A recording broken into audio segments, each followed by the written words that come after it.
Hey, folks, pre-show time.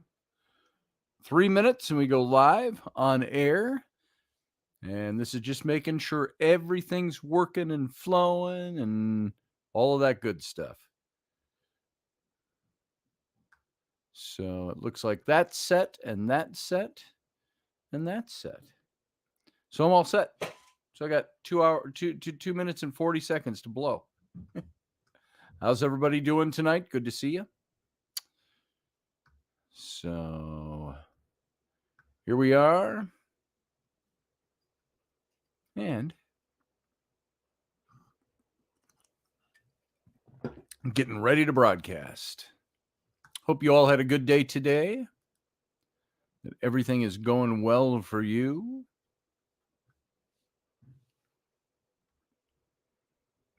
Make sure that's up and that's up and that's up.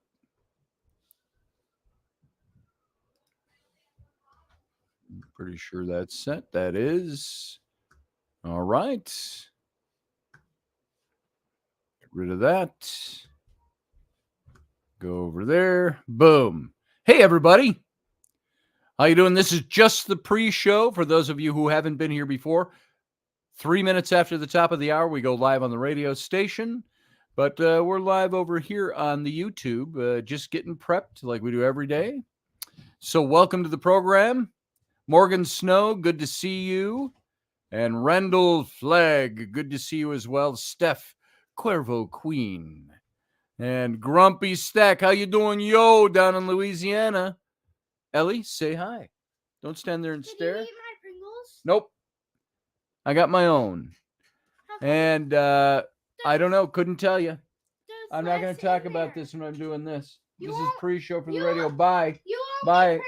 I'll beat you with a stick. No, I didn't eat yours. Mine are up in the cupboard. Sassy pants. All right. Familial interlude, which are only allowed in the pre-show these days, but sometimes they just do it anyway. During the live broadcast, we got 40 seconds and we go live. Hey, Pearl Jones. Good to see you. Who did I see that I haven't seen? It seemed like, oh, Heidi. Heidi, how you doing? Good to see you. I don't know if you've been here before, but to the show. I don't remember if I've seen you in the show before, but welcome. I'm glad you're here. All right. We're going to go dark for about 10 seconds, and then we go live. So everybody sit tight. Don't go away. Stand by.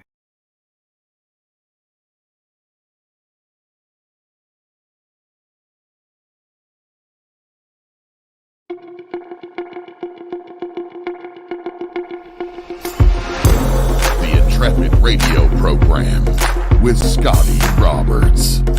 Intelligent talk.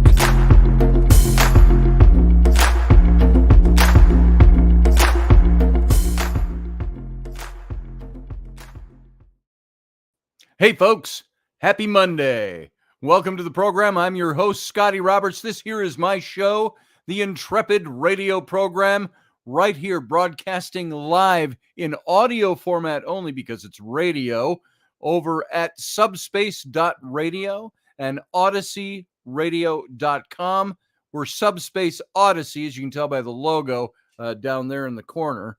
But Odyssey, ODYSY radio.com. You can also go over to the YouTube channel, and that's my YouTube channel, youtube.com/Scotty Roberts. And hit the subscribe button when you're there, and the alert button, and the join button if you want to find out what you can do to be part of this broadcast. And the best chat room for chatting during the show is over on the YouTube page. If you are coming in from Facebook, we can see you. I can see you, but not everybody can. And you might not be able to see everybody else's chats. So if you have the ability, come on over to the YouTube chat room and join the fellow Intrepids who are already in the chat, inhabiting it, infesting it, making it something cool and groovy. There's a word for my youth. Far out was the one we used when I was in the 70s, in middle school to high school. So welcome to the program. I want to start by showing you a little book my 11-year-old daughter got. Now, Rainey, my wife, took our two middle schoolers out to a scouting weekend. They went down to Galena, Illinois, and they had about 26 scouts with them. Rainey is the leader of the girls troop of the Boy Scouts. That sounds so funny. The BSA, they call it. And when they started opening up about 5-6 years ago to allowing girls to come into Cub Scouts, then they also allowed them into Boy Scouts. She is the scout master for the girls branch, I guess you'd call it, of the Boy Scouts in our area. So they went to Galena, and they all went shopping during the day after they saw some of the historical sites. They watched some Civil War reenacting down there. Ulysses S. Grant's home is there. And so they did some of that stuff. But then they went shopping, and they found these neat little shops. And my 11-year-old brought home this book. It's called Haunt This Journal. I want to show you that. Now, we generally reserve paranormal for Friday talk on this show. We do political and historical, and as you know, it's sociological and psychological stuff all during the week, other than Fridays. But I've got this topic that I'm stretching over from last Friday that's probably going to carry us through the week, this paranormal sociology. And we'll get into that in a few minutes. But I wanted to show you this. You could probably plug this right in under that topic, paranormal sociology. And where in the main topic, we're going to be more looking at all this debate that's going on in the paranormal. Within the paranormal, without the paranormal, from the scientific community to the religious community, and the debate that's out there. And the intransigencies that exist from all sides. We'll talk about that in a minute. But this book I thought it was a kid's book when she showed it to me.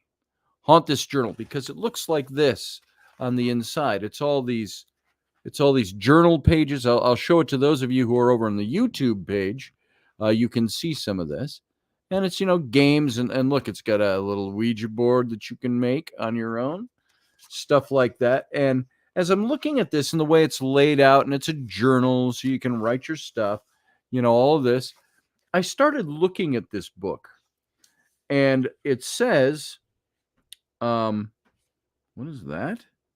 Streborn, whatever. Write your name backwards. So to own the book. So there, my daughter wrote her name backwards at the beginning. Claim this journal as yours out loud. This is my journal, you say, and all of that. Open your mind is the next page. Then brace yourself. Now, this looks like it's all set up for young people. It's really not. It's actually got a warning on it. On the inside, it says, let's see where it says this. The first page, as you go into this little book, has, it's got your publishing information, a little scary doll face. And it says, a friendly reminder from beyond the grave. Guliana made this journal just for you.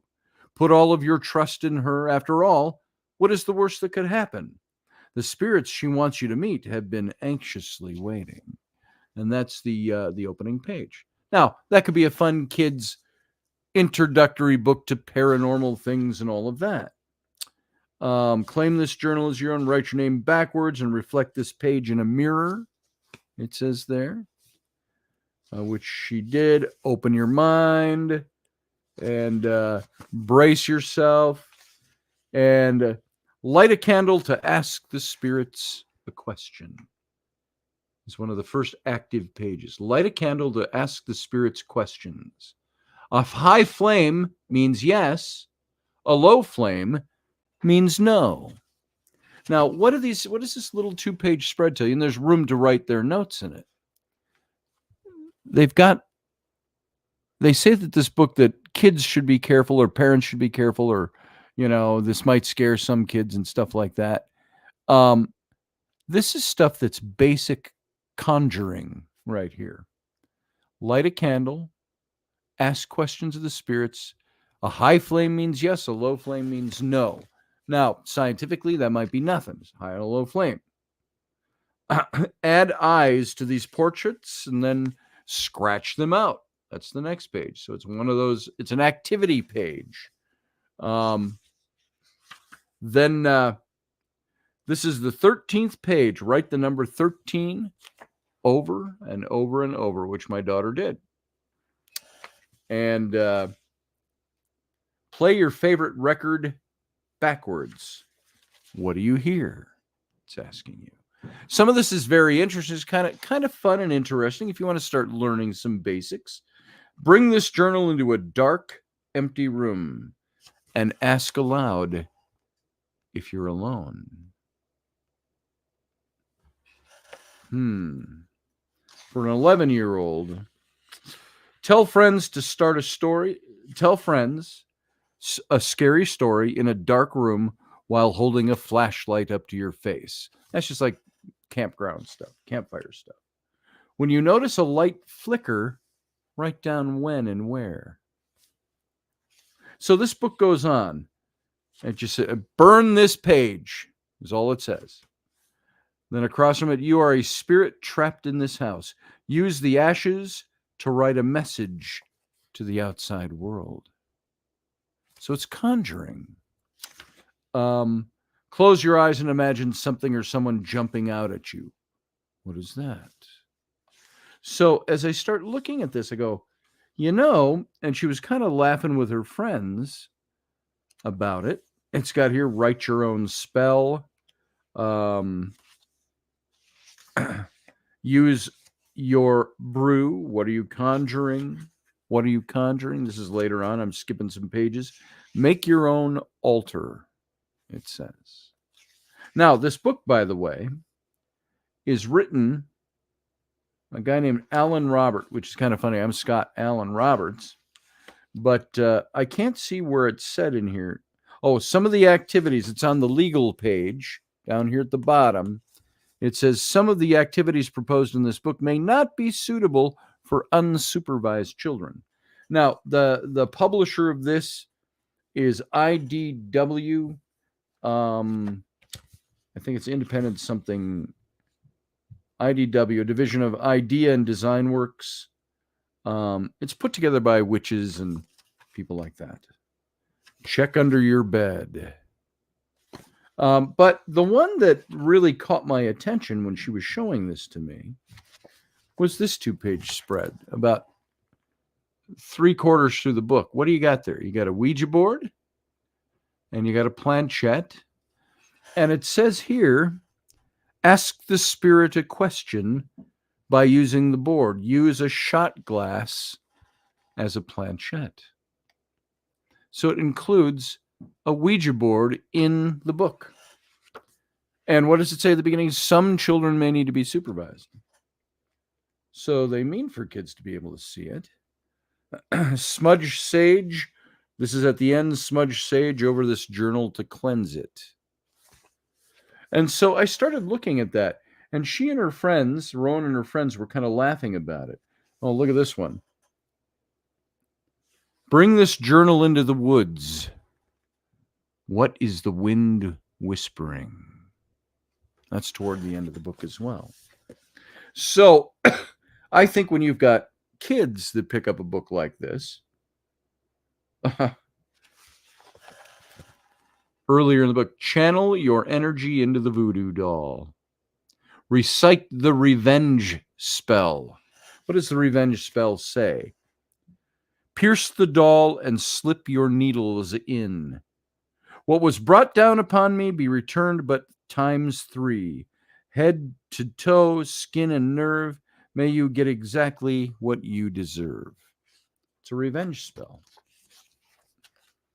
with a voodoo doll. So I started looking through this. I was bothered by that Ouija board page. Not because I think it's not a useful tool if you use it right, correctly. Some people will disagree with me on that. But you've also got to be able to know how to close it down. You've got to know what you're doing, how to open it, how to use it, how to close it. It doesn't teach you that in this book. Tune your television to a channel filled with white noise. Raise the volume and listen closely.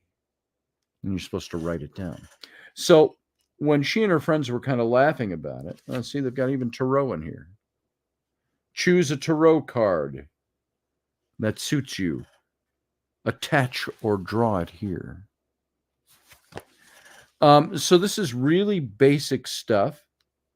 It's not bad stuff, but it's stuff that kids ought not be messing with.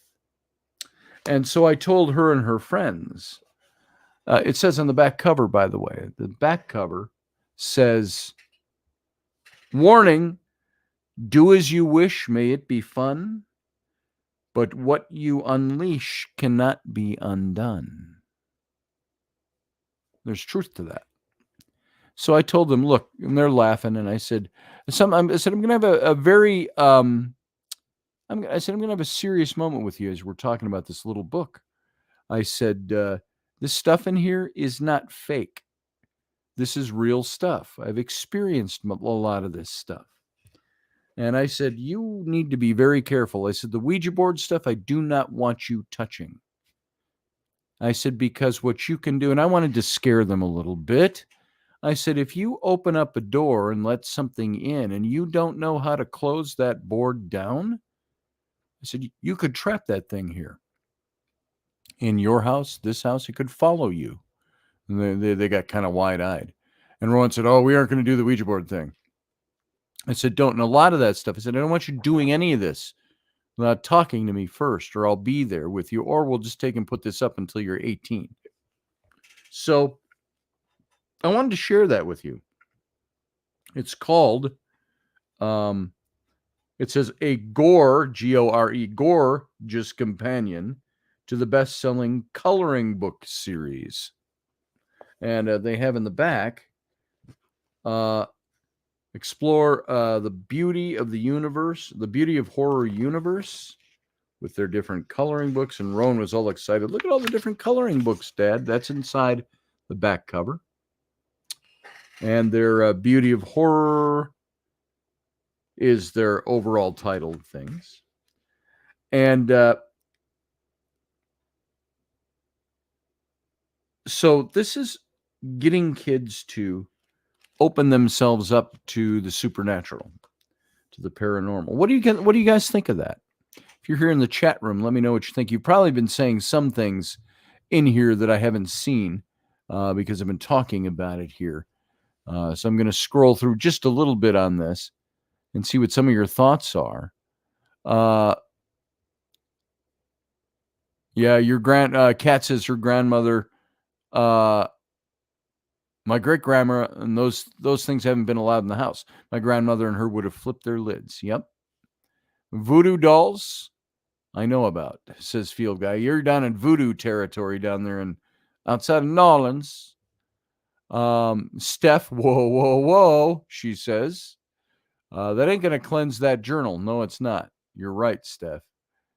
Ouija boards can be made from anything. Yeah, they can. My aunt, who was a witch when I was growing up, and into my 20s and my 30s before she passed away at a very young age. I've talked about her before. She was only 11 years older than I am. But she would make Ouija boards out of a shot glass or a small glass jar, and she'd draw out her letters on a piece of paper. So you can make a Ouija board out of anything. The point is that you're conjuring. This book is teaching my kids to conjure. We teach any kid who picks this up to conjure. Now, have we been opened up to this? Hey, there's Heidi again, not trusting my grandbaby with that book. No way. I agree with you. And Rainey had something to say about it. Rainey let her buy it because it looked like at first glance, when you flip through this, because of the illustrated pages and stuff, Rainey said, oh, it looked like a kid's book.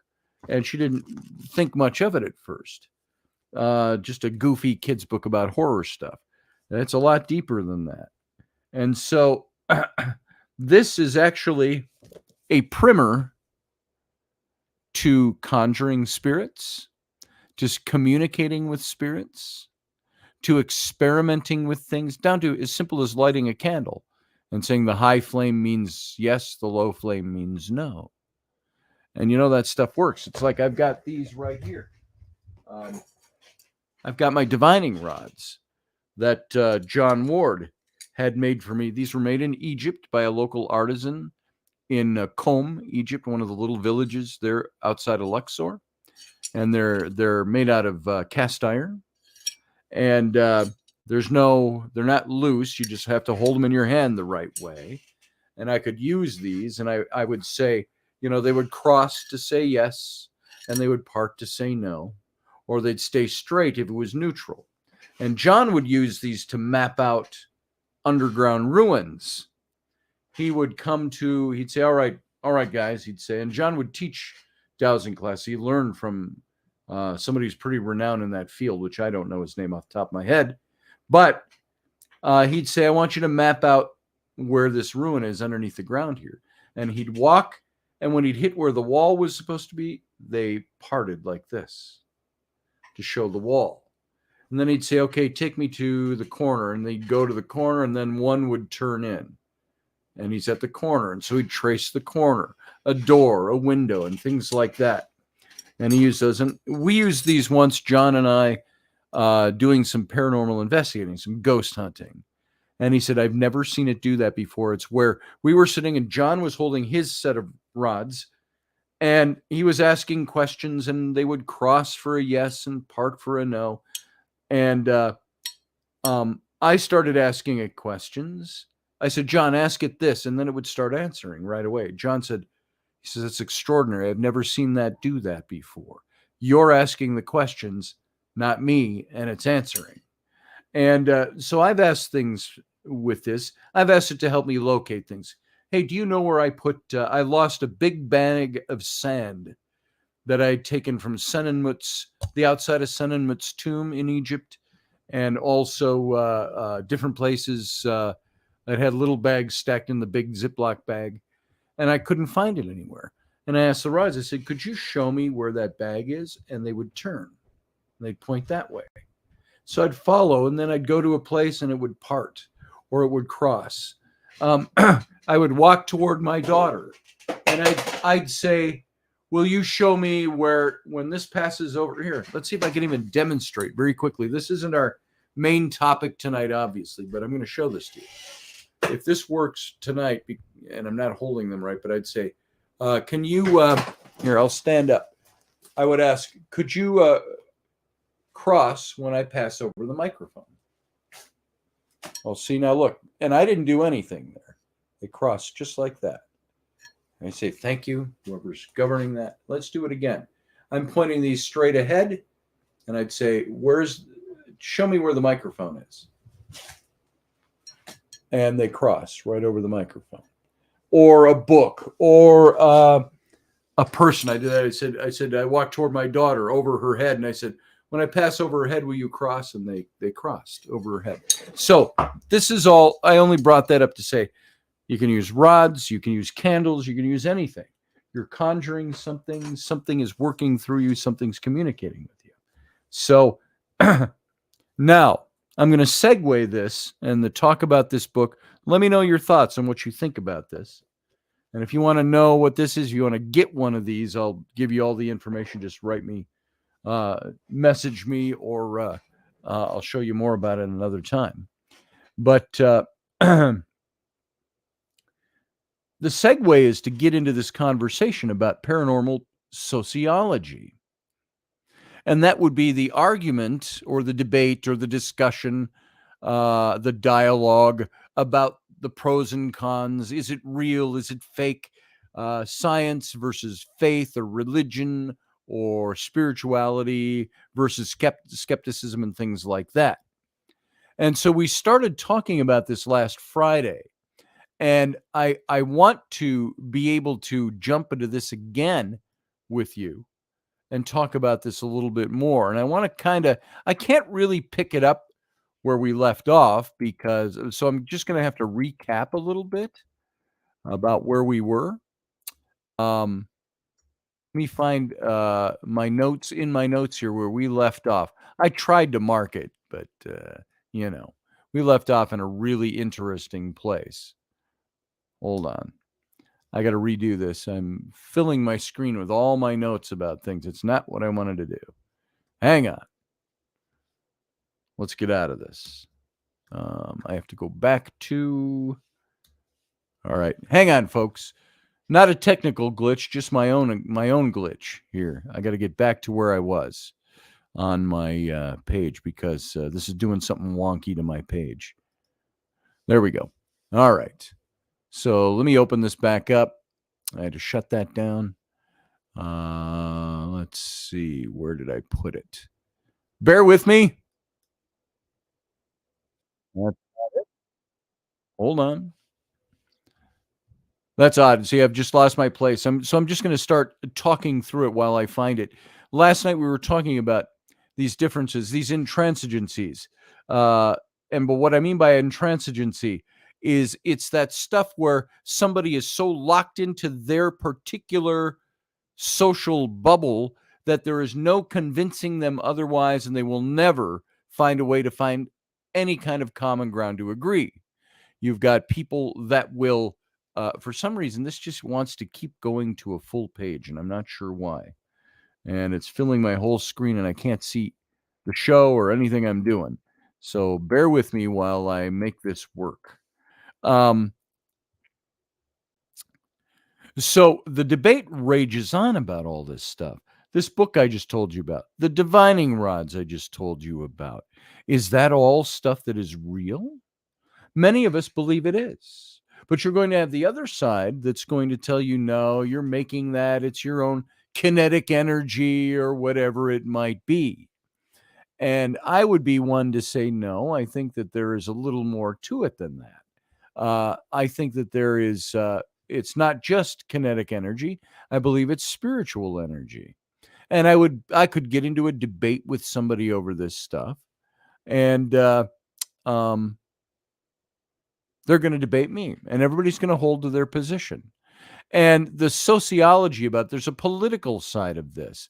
We see it in politics. We see it in religion. We see it in faith issues. We see it in the paranormal.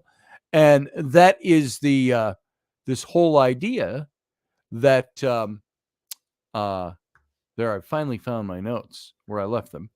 Well, the tab I left them open on. We see this debate raging on, and we see it across the board, how people will agree or disagree regarding anything from religion to science to faith to the paranormal to whatever it might be. And so where we left off last night, I was kind of talking about, this has got me on a ufology page, so I'm going to just pass on from that and start by defining what it is, what the paranormal actually is. I think everybody out there thinks they have a pretty good idea of what the paranormal is. I think the paranormal as we know it today has become fairly pop cultural. We've seen Josh, tribalism. We all want to belong to something. We all want to believe in something. That's why you see debates on politics in the United States, Democrat, Republican, liberal, conservative. Why do those debates get so harsh? And why is it? Because everybody draws a line. Everybody says, no, you can't convince me that that's wrong or that that's right because I believe this, or this is my party. I have to believe this way.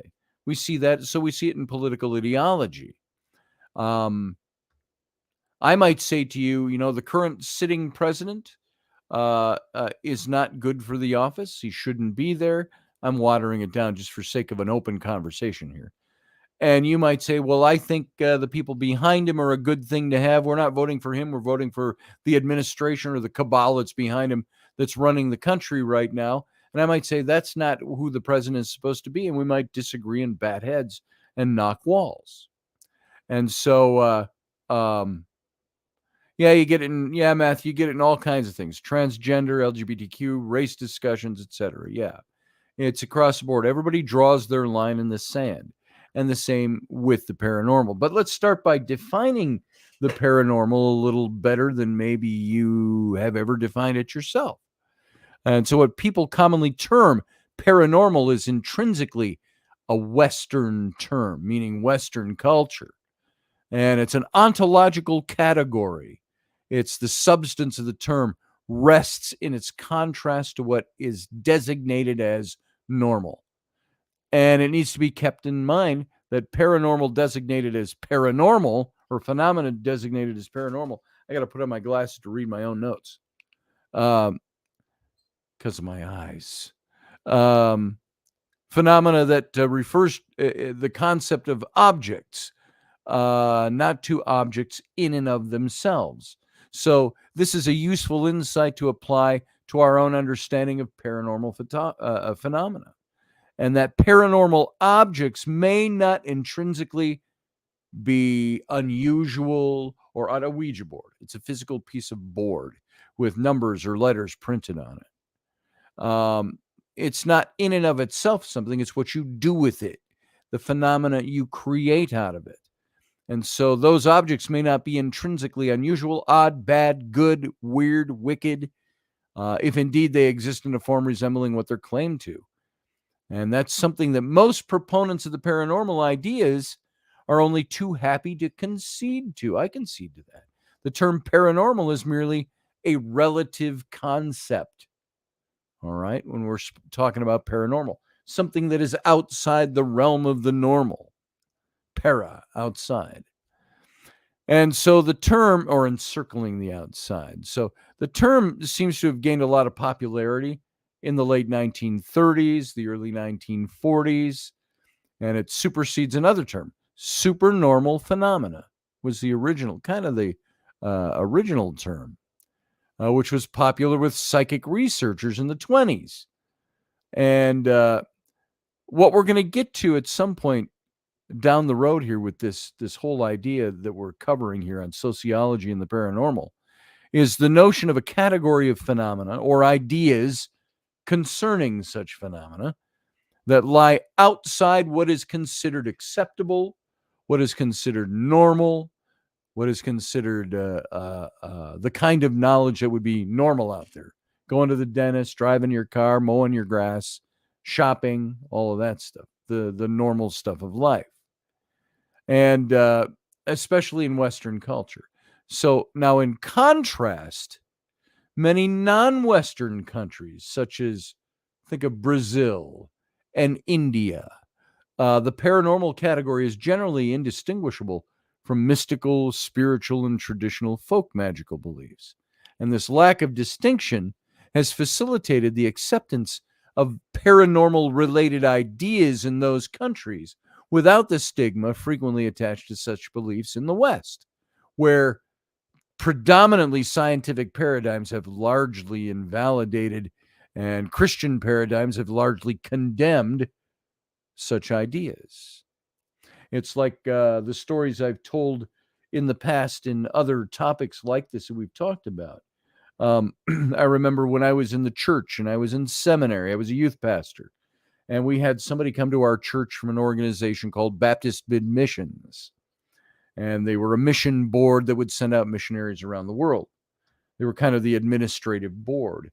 And he told a story of a young missionary who went, he was over in Africa, he was out in the bush somewhere, a little village, and they had a little square in the village, a public square, and they had a little god, an idol set up there.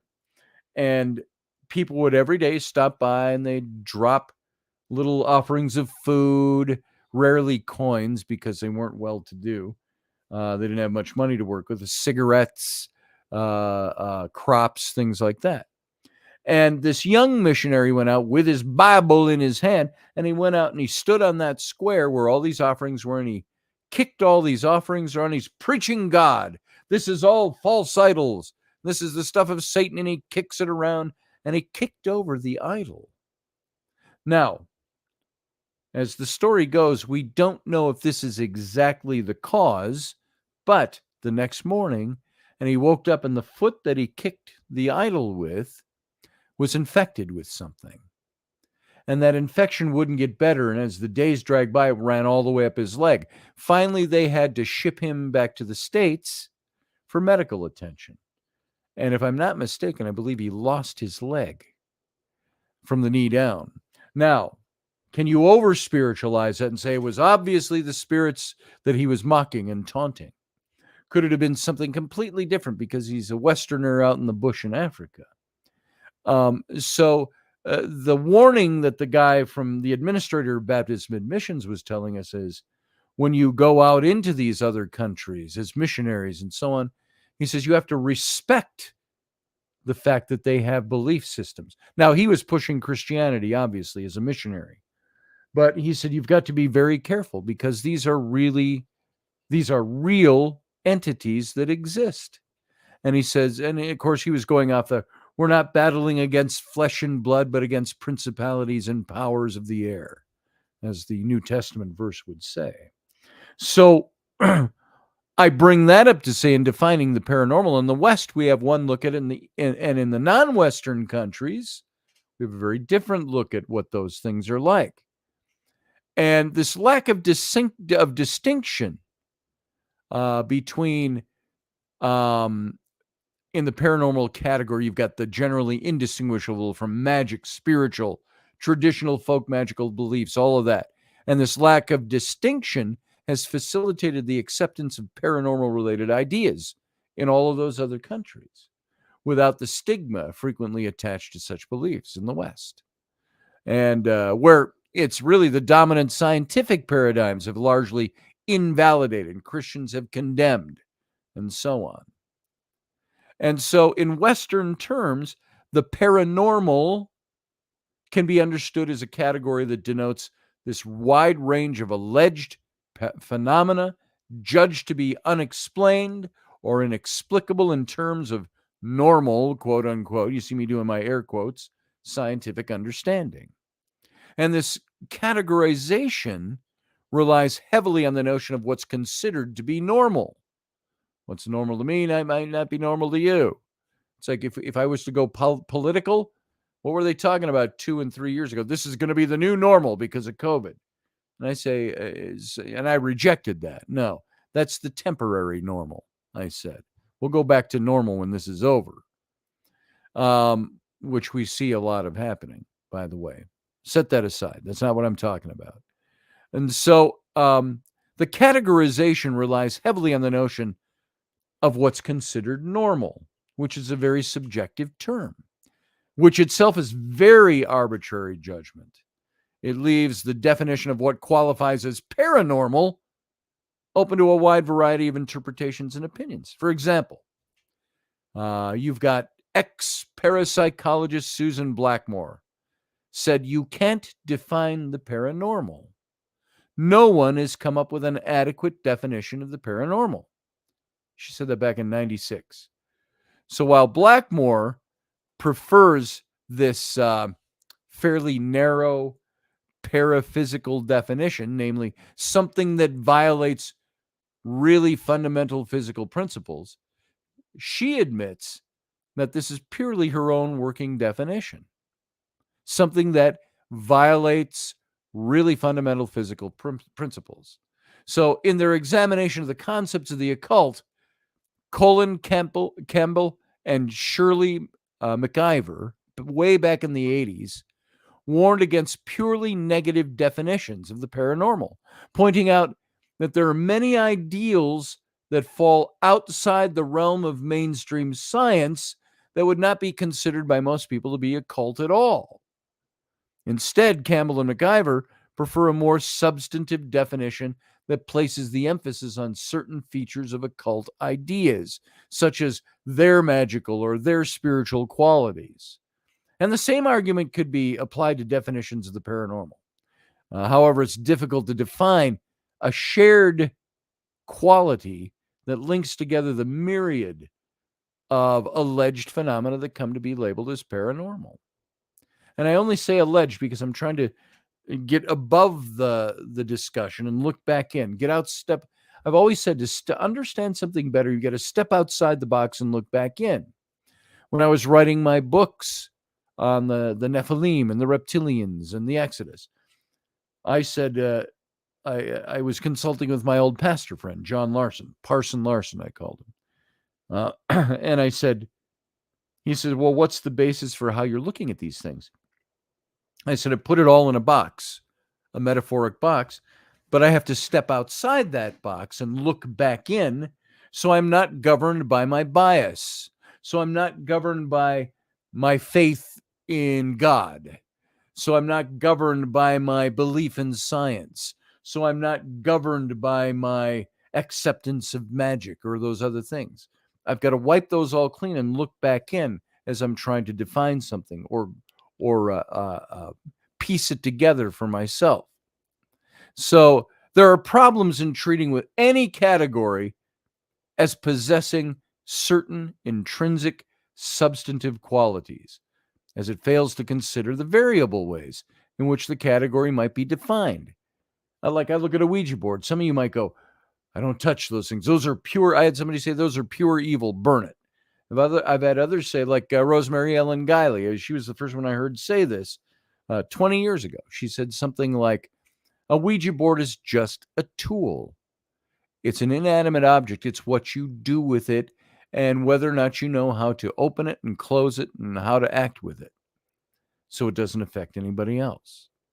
So there are variables even on an object of paranormal activity, such as a Ouija board. And then, of course, there are those who don't believe they do anything at all. And I've told you one of my first Ouija board story a long time ago. I'm not going to get into it tonight, but it left me breaking the thing up and burning it. And left my wife at the time in tears. And my aunt, who was the witch, when I told her about it the next morning, she kind of laughed. She goes, oh, those spirits are just fucking with you. And she said, next time you do that, though, why don't you come and help or have me over and I'll help you do it.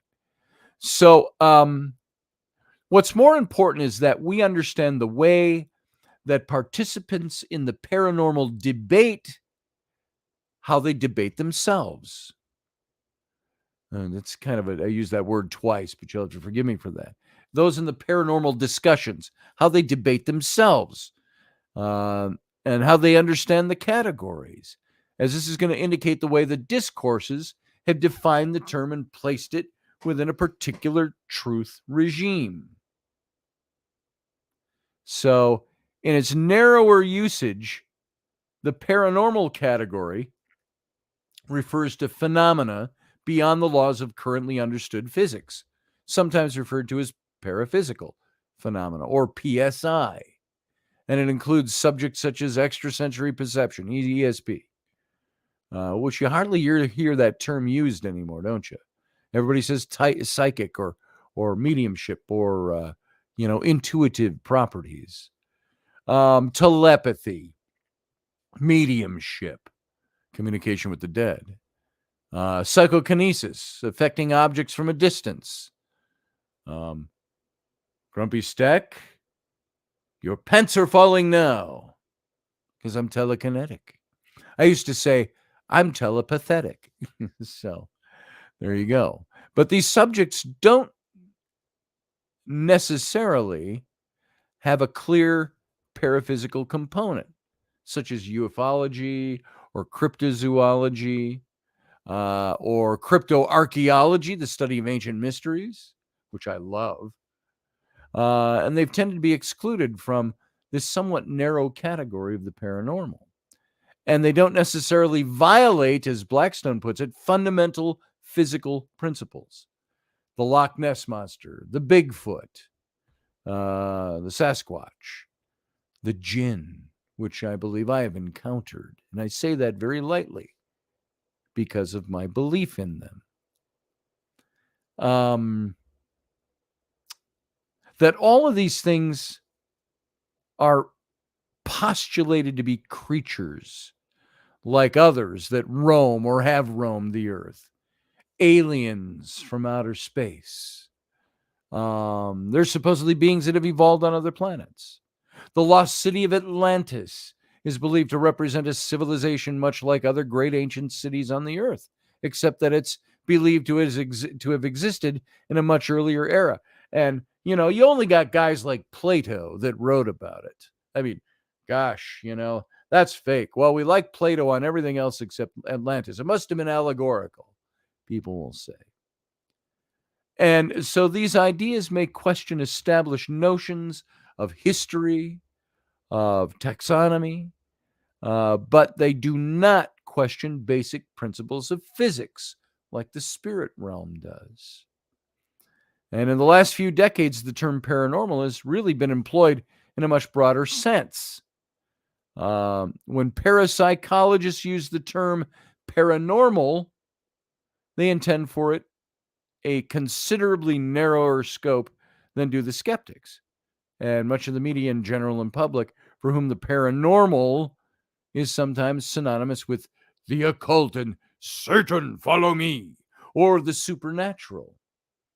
And so within this whole wider definition, paranormal tends to refer to all types of reported phenomena considered to be outside the realm of mainstream science. And they might even lump religion. Religion is put in a different category. And the term is used interchangeably with terms such as the unexplained, the extraordinary, the mysterious phenomena. And it's this wide sense of the term that I employ in my own studies, that I'm going to employ in this study and research that we're going to do for a while. We'll stay on this topic as long as it's got life to it and people are enjoying it, because I got a lot of material on this, folks. This isn't a 45-minute topic. This is a 45-day topic. Don't know that we'll drag it out that long, but you'll see. Depends on how far I rabbit trail off my notes. So many of these topics, regardless of their particular focus, they tend to be influenced by the same politics of truth. The politics of truth we're going to be talking about a lot as part of a broader debate surrounding unorthodox ontological claims. The politics of belief, that's what drives the debate. That's the sociological portion of the debate and the dialogue, the sides, the lines drawn in the sand, and so on. I realize that there's going to be many within the aforementioned fields who are going to question what I have to say about it, my take on it, my particular bent on it, my particular subjective definitions of things in the broader paranormal debate. And normally, quite contrary to the objective of what we're doing here, those things are motivated by various pejorative or ontological interests aimed at discrediting all these fields as a general discreditation. Let's, in one swath, say none of them are real. For example, if you lump parapsychology in with UFOs and Bigfoot, and that's seen as by psychic researchers to be a means of belittling their field of endeavor. And rather ironically, the same set of sort of protest is made by ufologists when their field is associated with psychic studies. But now you're seeing some blending of that. You're seeing all these circles starting to join in the middle, and you got all these crossover areas in between. But and rather ironically, that protest made by ufologists is associated with psychic studies. And the focus of this study that we're doing now, at any rate, is not on the subject matter that constitutes any so-called paranormal category of knowledge, but on the debate that surrounds subject areas that, whether paranormal proponents like it or not, have become associated with this major category.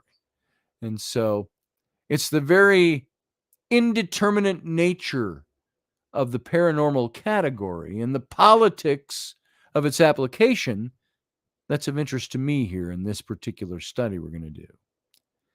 And so it shouldn't be seen, anything I say here shouldn't be seen as any more than a loose, expedient designation for a type of knowledge claim that is contested in orthodox academic and religious circles on the basis of its marginalized status. Okay. Following all of that? So we're going, I said Friday when I started, this is going to be a little thicker, but it's thicker about the stuff that we think we're so familiar with. But we're going to get a little heady in some of this stuff. So it all should be pointed out that it is on the intellectual aspects of this discourse we're going to do surrounding people's participation in the paranormal debate, in particular the exchanges between paranormal proponents and opponents, that I'm going to focus.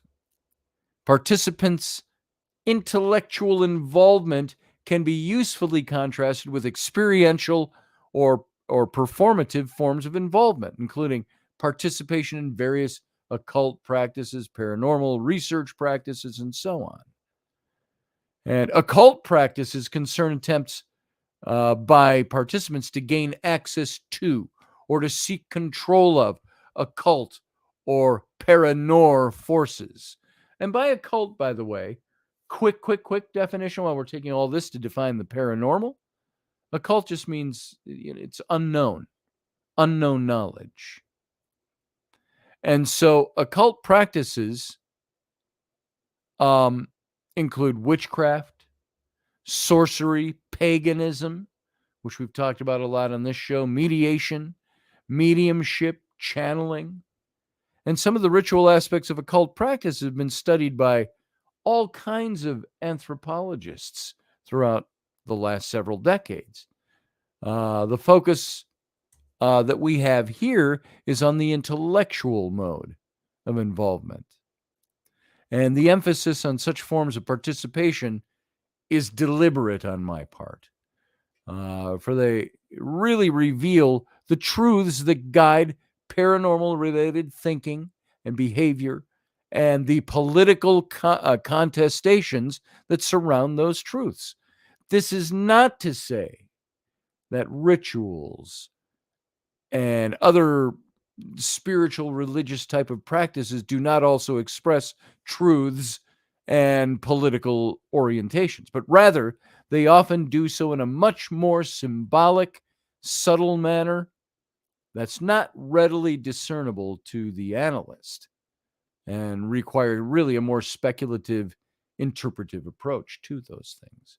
So by my employing the term involvement, I need to qualify that a little bit, given that some analysts like to make a distinction between paranormal belief and paranormal involvement. And the term involvement would be normally to apply to those enthusiasts who pursue their paranormal interests in a more active manner, such as by reading a book about it, watching a TV show, attending meetings and events and conferences, and conducting rituals of their own. And so in contrast to those who merely have an opinion about the paranormal but don't actively participate in the scene.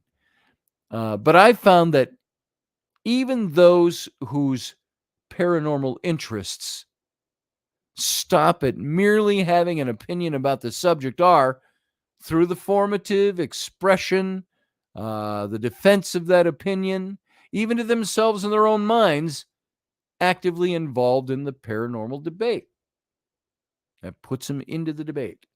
So consequently, the distinction between belief and involvement is, in my opinion, rather tenuous.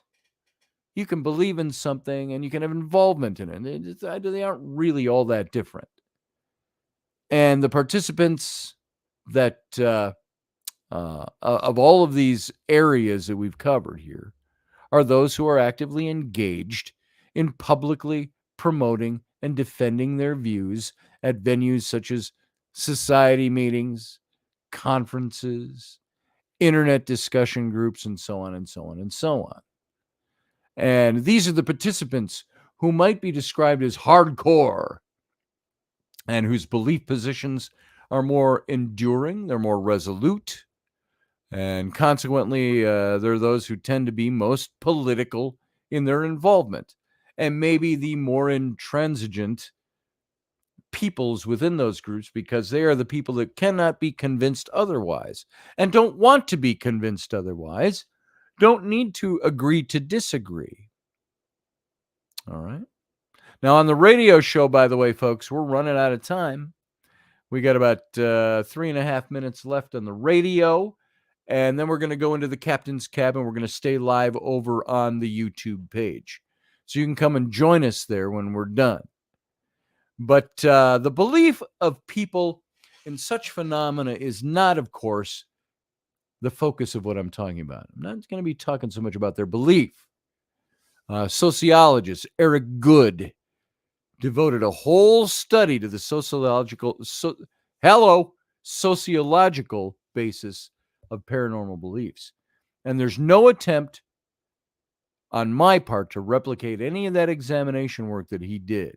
My interest is primarily in the dispute that takes place around paranormal beliefs, and hence I'm concerned with explaining behavior rather than so much its belief systems. It's like what I did in my book, the Rise and not the Rise and Fall of the Nephilim, the next one, The Secret History of the Reptilians. I started out describing the reptilians as we understand them in pop culture and in people who really believe that stuff. But the book more tended to go into the psychology of why we need those things. I explored the history of it, where it came from, and why we as people need to put our belief in certain factors. This is kind of what I want to do here with this whole sociological paranormal thing, is I want to put it into a context of looking at why we believe these things. Why does the dispute that takes place around paranormal beliefs exist? There's no suggestion made by me, or that I will make in the future on this series, that belief in the paranormal is in need of explanation, sociological or otherwise. I don't believe you need to explain that.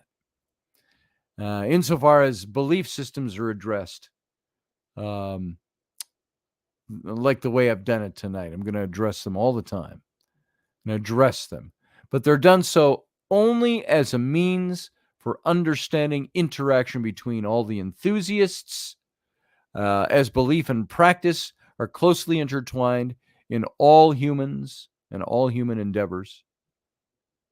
And I got to stop there for the radio. So we've got about 40 seconds and we're out on radio.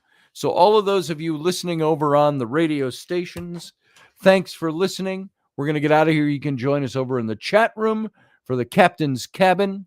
And so everybody, stand by. Radio listeners, live long and prosper. Join us every weeknight at 9 p.m. Central Standard Time, 10 p.m. Eastern. The Intrepid radio program, a Scotty Roberts Productions broadcast.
Hey, folks, welcome back. This is the Captain's Cabin. This is the after show. We're not going to go very long tonight. I say that many nights, and I say it many nights because every time I say it, we end up going longer and overtime. But so we're going to talk about this a little bit more. I've got Michael waiting in the wings over here. We're going to bring him in, and we're going to talk about some of this stuff, and you can make your calls into the show. I am going to paste the link that you need to get into this show if you want to talk about some of these things in the show. There it is. Should be coming up everywhere. And let's bring Michael in. Boom, Michael, how you doing, brother? Yeah, hanging in there, bud. Doing Right any on. better. Yeah, being any better Look than at that beautiful sunset behind you. That's what I'm saying. It never changes, right? No, I was going to say, I've seen people disagree on the color of the sky. So, Yeah. any field you go into, somebody's going to have their opinion. Then if you hurt their feelings, then it don't become factual. It becomes more of an opinion based thing. Very true. But I was going to tell people I'm sitting in for KB in the morning. It'll be on Facebook Live. So if you don't have me on Facebook, feel free to add me. And that way you can see the stream come up because me and Scotty tried to set it up earlier. And that did not go very well for me. Yeah. We need a little bit more time to go through a tutorial for you. Like I said, Otherwise, it gets really convoluted real quick. and Hey, Sarah, how you doing? Hey guys, How's it going? it's going. It's Monday. Happy It's Monday. Monday. It is what it is. all day long. People don't have any idea how much work he does behind the camera to get everything set up. Someday it was daunting at first. Now I do it almost by rote now. So, yeah, it takes a little bit of messing around. So, Sarah, you had said yesterday you were sorry you missed this show, that you were interested in this topic, and you got to hear a little bit tonight. I did not advance very far. I went through about 2 paragraphs of my notes, and that's it. It sounds like you got a topic for the week. So yeah, or 2 or 3, because this is going to get really thick. It can get really heavy, because I want to talk about this stuff, and I want people to enjoy it, but I want them to glean some good information out of this. So, what are your thoughts so far? What's on your mind? Let's put it that way. You don't have to comment on what I said. Maybe you got your own thoughts on all of this. well, I mean, I think that the whole belief in the paranormal, and because you were like you were talking about earlier with that book that you had given your kids and all. Yeah, all that this stuff. one The right here. paranormal is integrated into our culture on every level, not just on a conjuration high spiritual level, but even in the subtle, in Yes. everyday life, and things we don't even realize we do that are Right. superstition or superstition or anything. Like if you're knocking on wood, the originations of the whole idea of knocking on wood is to warn the fairies, like, hey, I need some Hey, help, Yeah, I knock need on help wood. here. tossing spilled salt over the shoulder. That's Yeah. supposed to be supposed to ward off the devil. Every time Right. it's spilled salt. So I mean, on not just everyday daily life or in special occasions in which you may want to perform, in which a person may inadvertently or vertently or willingly want to do an invocation or conjuration or whatever intention it is, and Right. magic, and magic itself, whether it be it's a form of a Okay, Mike. focused intention. I mean, Yes. in some ways, you can even consider everyday prayer a type of focused intention, a type of magic. Right. So I mean, in that way, that could be also considered paranormal in a way. Yes. But and paranormal has always been kind of vague and shaky. Everybody has their own different definitions. I mean, I haven't even fleshed out my own definitions. Right. Maybe call That's it where I mentioned it's supernatural or- arbitrary. It can be really subjective. yeah, So- supernatural or preternatural or phenomenon. Like you were talking earlier about the conflict between, the conflict that it's supposed to be a conflict of perspectives, which Yes. I think in this case it's sort of like it's one of the few cases where you can have your cake and eat it too, because you can Yes, have a belief. I get that. You can, yeah, you can have a belief in the paranormal, and that doesn't mean you don't have to be logical or scientific. You can Exactly. have both. It's like I Yeah, say about being skeptical. I don't think skepticism and a belief in the paranormal or the spiritual or whatever you want to call they're it, not they're diametrically not opposed. diametrically opposed. You have to be a good skeptic to be a good paranormalist, if you will. Yeah, yeah. I mean, So, they both are necessary, and yeah. balance each other out. You can't go into Let uh, let other me just extremes. interject something here. I see Chuck Thurston was mentioning in the chat room. He says, "Sorry, off topic. I love the surprise in life. Someone I knew died and left me a ton of old Roman coins. So I'm cleaning some to identify them. Just found a Hebrew coin from around 450 BC. Wow. Chuck, that's fantastic. I'll send you my mailing address so you can box that up and send it over to me. That's right up my field of study. That is pretty darn cool. You know what we found along those lines? We found when I was out, and Sarah, we'll get back to this, but uh, because of what Chuck brought up, the last time I was at Gebel El Silsila with John and Maria, um, they found in they were unearthing on one side of the Nile over above the quarries were the quarries or the stables of Tiberius Caesar. And it was Tiberius was never there. It was his Roman officials were there. They had a stable there because they were quarrying stone out of there too. And there's just the foundations, a few blocks, one level tall, up on the top of this mound above the maybe 20-foot tall cliff faces that were quarries. And in these rooms that were up there, they kept finding objects, little turquoise beads, things like that all were 2,000 years old. And they found a piece of cloth. And I've got a picture of it somewhere. But this cloth would have been like white or off white in color, and it had striping in it. But it was they found little bundles of braided hair, little pieces about 3-4 inches long, braids, some a little longer. These were all spells or incantations that were left in corners of these rooms. And they unearthed all this. And this cloth had, and I'm getting into this for Chuck's sake, this cloth had this blue striping. And I remember we're sitting back on the boat, the Dahabea, which served as our dig house. And John and I was taking pictures with a macro lens over his shoulder. We're trying to decipher this piece of cloth and or unravel it a bit. And it was pretty stiff, as you can imagine. It's been under the ground for 2,000 years. And or under the dirt and the dust and the sand.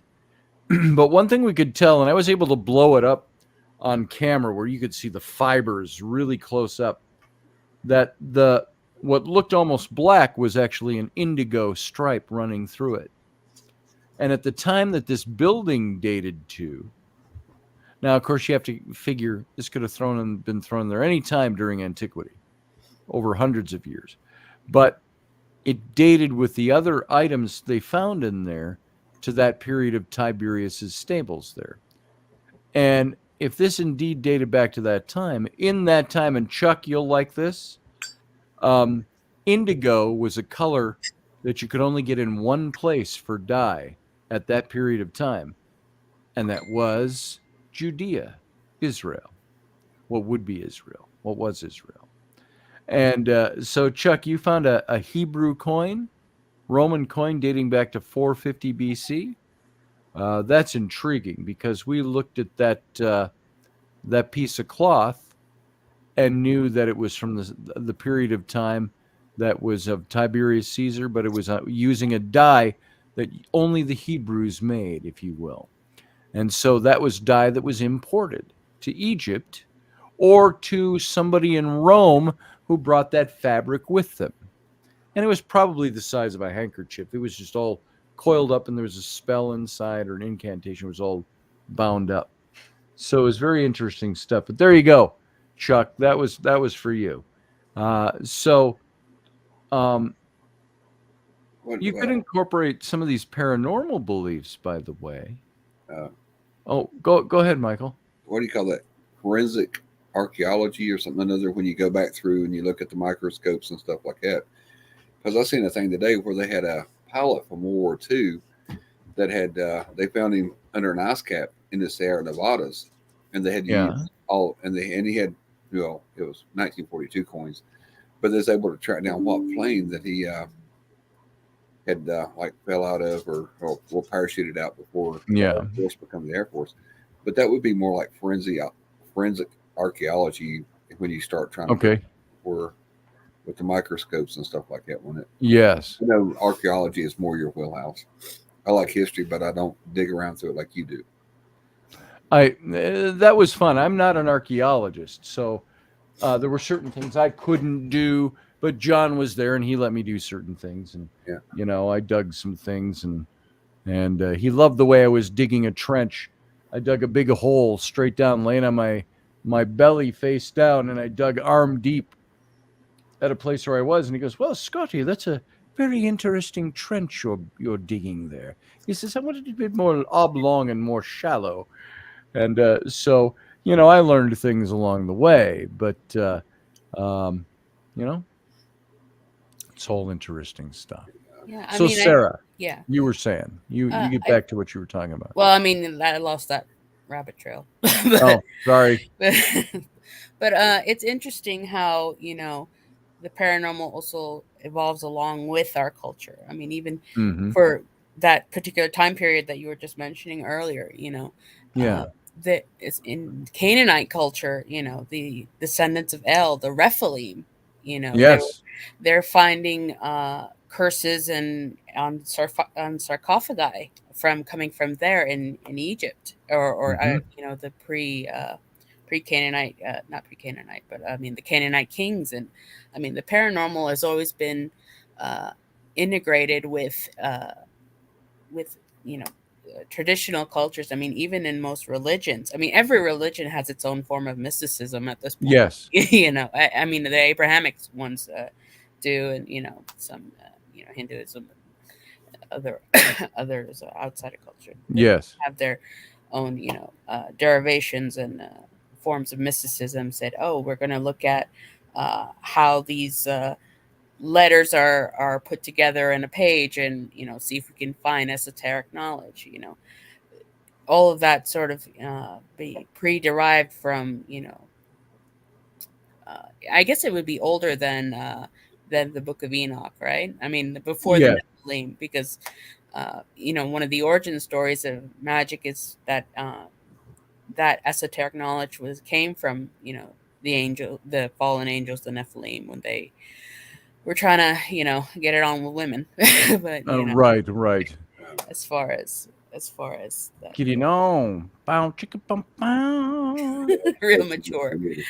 Which you know, to tie it back to, you know, the book that you were saying, that I was surprised that, you know, that was meant for kids, you know, that Yeah. book you were showing off earlier. Yeah. Made you Actually, I didn't get this for my kid.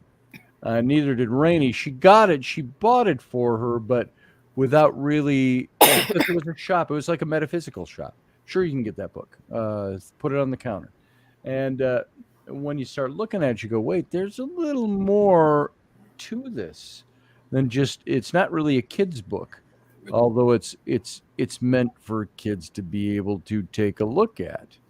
And so, Yeah, I mean, I do have you know, have a point of contention with that, which rubs me the yeah, wrong way, because majority of you know, what I guess we would say, quote unquote, proper magic, there's always a caveat or a rule set in place, or you know, right, that you have to be a certain age, you know, to guarantee, you know, a certain mindset. Because, you know, right, giving this to kids, I mean, their minds are still forming, they're forming their own opinions. But once you've, you know, reached a point of maturity and, you know, mental maturity, or whatever it is that you need to undergo, like some practices are hard on the body, like they require, you know, days of fasting, or you know, whatever. right. having and there's also sometimes monastic, similar culture. type of lifestyle. But I mean, a lot of this is a mature subject. I mean, Yeah. the fact that she has it now is a good opportunity for you to, Yes. address that, say why is this not good? You need to watch out for it, because I mean, it's I mean, to give that to, to her at that age, that's like a form of grooming. They're trying to, It is. yeah, It is grooming. yeah. I don't think it's meant to be negative grooming. It's meant to be positive. That's whoever I wrote mean, this book it's has a firm it's belief like in that this stuff. sensation. You give an inch, and then Yep. you give an inch, but it's opening that doorway. I mean, like we were talking earlier about the page with the Ouija board and the shot glass, or even having a particular mindset of going into the woods and doing something, or thinking a certain way, focusing all your anger. Like say if Rowan got mad at Ellery and was focusing their anger and exactly. it's about building those energetic tapestry of connections. Yes, that's a great way to put it. But don't you see more of the occult mainstream now? Even Harry Potter told the kids, all them kids was young, do magic, get you a wand, and they got and get your wand. And everything is it's a $1 billion enterprise now. If you go, what is it? Universal has the whole Hogwarts train with all this money that the animatronics that runs through, so they have pushed the occult a whole lot more mainstream, and they're always wanting to look at the good side, but there is a very, very dark side to the occult. Yeah, I mean, there definitely is, but in that case, with the whole promotion of magic, I mean, that's more of like an empowerment issue, because it's like you say, the Catholic Church takes issue of Harry Potter because they're like, where's God in this? Right. They don't talk about God, they talk about self-empowerment. Well, it's interesting. We talked about that Jesus, Potter, Harry, Christ. We talked about that several months ago, 6-7 months ago now, but how that even J.K. Rowling came out and said, I didn't have a particular interest in trying to make Harry Potter a divine character, a messianic type. She said, but he became that. And as an archetype, which was very interesting. There were a lot of parents, Christian-oriented parents, that didn't want their kids reading those books at the beginning. But by the end of the book, so about the middle of the series, they started going, wait a minute, there's a lot of good stuff in this. And evil is shown as true evil, good is shown as good.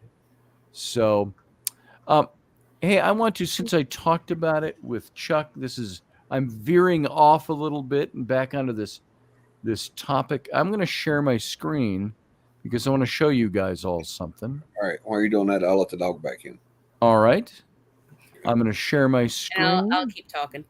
So we have that, we have Harry Potter now, but you think about in the past, we have the stories of messianic cultures, the coming of the Messiah. Okay, is there somebody's going to come save us from whatever oppression that they were undergoing?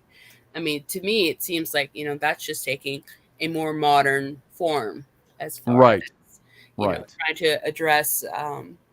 trying to address certain things, which religion and things like the Bible, they you have to straddle a fine line with yes, you have to have some self-empowerment, but then the rest you have to either leave to God. It's that situation where Saul and the Witch of Endor,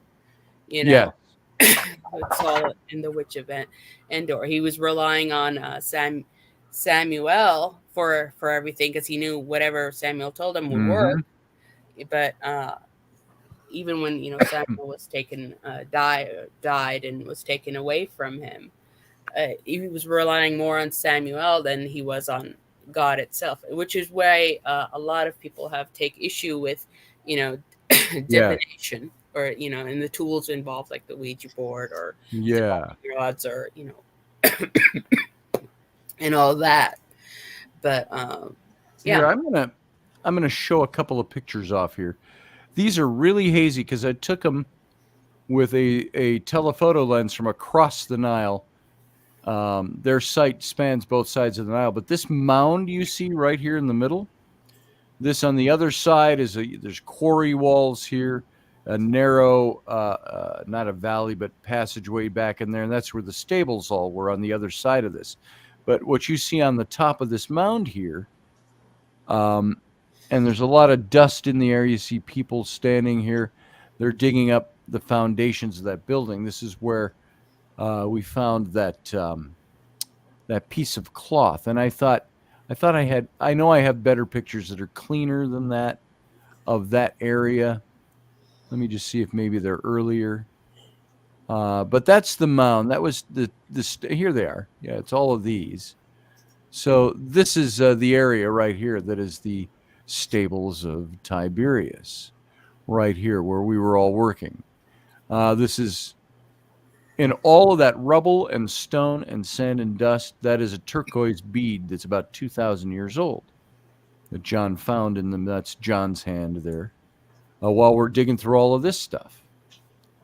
That's John in the middle down on his haunches. But this is the whole team as we're sorting pottery shards and going through stuff. I'm going to just flip through these fast. Now, there's the mound from across the river. It's not really a mound. It's just up on the top of the quarry face. You can see back the wall back here in the background. There's the area down below in between, and the stables were kind of facing that way. And these are the administrative offices that were up in the top. And let's see if I don't know if I can make that larger or not. Yes, I can. So there, this is everybody up top there. This was the foundation stones were all along in here. And we're digging out this room, and then there's a little stairway that goes down the other side. And these are the muktas that they would carry off the debris in and dump it over the edge. So that's one of the archaeologists. That's Oli. I can't remember his last name. He's one of the archaeologists that was there. But I took a whole bunch of pictures because I just wanted to show what they were doing. And so I went through and I showed all these pictures of them. Here's pictures of, John is up in here and everybody's up in here. They were all doing that. And I was up there working with them one day. There's that one picture I have of me in the headdress and I'm all dusty and dirty. And that was the day I was working over there with them. But I wanted to go down here and show you. It was up in that room. Once again, this room right up here. And I believe that's John standing there. That's his table with all his stuff. Yeah, there's John and Oli. And everybody's digging through this room up on the top. And in that room is where he found those bits of hair and cloth. And Chuck Thurston, if you're still out there, I want you to see this. Let's see, it's down past this. I took some close-up images. This is all their site. It's right down in here somewhere, I do believe. Down through here. Hang on, we're getting there. I'm going to show you this ball of fabric that we started to unravel. Here it is. All right. I'm going to start with, is that it? No, next one over. There it is. Now, this is this lump of fabric that we found in that spot up on top. Let's see, I've got some really close pictures of it. John is kind of gently trying to see if he could unfold some of the folds of fabric here. But this is a good spot to show you the color. We're seeing this color right here. It had red on it, red stripes, but it also had blue stripes. And this, and you can see just, the fibers of this thing, the coarse fabric, but you can see the blue in that. And that was that Israeli Judean indigo that you couldn't find anywhere else at the time. Were they able to match the dyeing practices of that time with this fabric? I'm not I know they have. Okay. I'm not sure when they did that. They didn't do that when I was there. Mhm. They of course sent some of this stuff on for analysis. But that's we had some specialists there, other archaeologists said that is Middle Eastern, that is Israeli dye, this indigo, because it was the only place you could get it. And so I just wanted to show that. I thought of that as I was talking about it, and I don't think I have any cleaner pictures of it than that. So that could, I mean, I get a couple of thoughts that I have is that if that's Israeli dye is present, that's probably coming from an affluent person, right? Yes, it was more probable that it was from somebody very affluent. It's something that might not have been shipped to Egypt. It might have been a Roman that owned it and brought it with him. You can see, by the way, I thought this was really interesting when you could start to see The these weaving. fibers Mhm. and how it's woven together. So, So, are there paranormal qualities to this? Maybe. I mean, it's there's possible that it's a type of a form of talismanic. Talisman. Yep. Yeah. So, I mean, considering the location is a stable, somebody could be trying to bring themselves luck or bring harm to Yes. a rival or something like Yes, that. I mean, it depends exactly. what they found inside the bag, or often the use of hair, like you were talking, there was hair in the corners Yes. and stuff. That's common in talismanic magic. I thought this that I might have had some more photos of some of those artifacts off that hill. But yeah, okay. Here, I'll just show you this because it's fun. Oh, that's a nice picture. Dirty, digging in old silt. Yeah. So yeah, that was a lot of fun. I was going to say that thing looked like it needed to be run through the general cycle on a Maytag, but it looked Dude, my it looked- body needed to be run through the general cycle of a Maytag after that. Yeah. Just needed to use like an air hose or a pressure washer or something. Yeah, well, we had the showers from over there, and we had the shower on the boat. This was our boat right here, by the way. This is where the dig house was. It was on this dahabea. It'll open up. So it's the Speas of Horemheb. We were moored here for 7 weeks, and the cabins all underneath, and all the upper deck was just canvas roofs, and this was where all the desks were, books, artifacts spread all over the floor, and that was our dig house. And I see I have more artifacts showing up here. I just want to see if I had one of the pieces that we dug up the day I was digging my big long hole. Oh, here you go. Here's this fabric again. So this was taken in very low light on the desk, but that's that piece of fabric I mentioned. And there was another piece we found that we think, and it was right where I was digging that big hole. I don't see it in here. Oh, and coins, all kinds of coins with a Tiberius's image on it. You could make out, I think this is a hippo on this one. So it's very interesting stuff. But there was one where there was a wax seal that Maria found, and it had the fingerprints still in it of the person who had molded it and made it. Here, this piece right here. This was a piece that we found where I was digging, and it's about 2 feet long, 18 inches maybe. And it's they couldn't figure out what it was. It's hollow. It's got a place for a shaft to be put in it. They thought it might have been some kind of piece used as a bellows. So that was all right in that area too. So I don't know how Flynn got in the middle of that, but there he is, back in the day. But there you go. That's I thought I had more pictures of that mound. That's for you, Chuck, if you're still around and still watching. Hoping you got this is where we were digging when I found that bellows piece right in here. It was all up. It's kind of stair-stepped up to. There's a big path that runs along the top up here, and we were digging out right down in here, above all these shrines. And that's where that was found, in the quarry right there.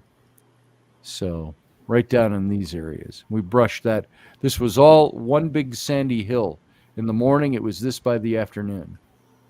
We had dug it all out and brushed it out. And so very cool stuff. Very few pictures of me. You know why? I'm taking all the pictures.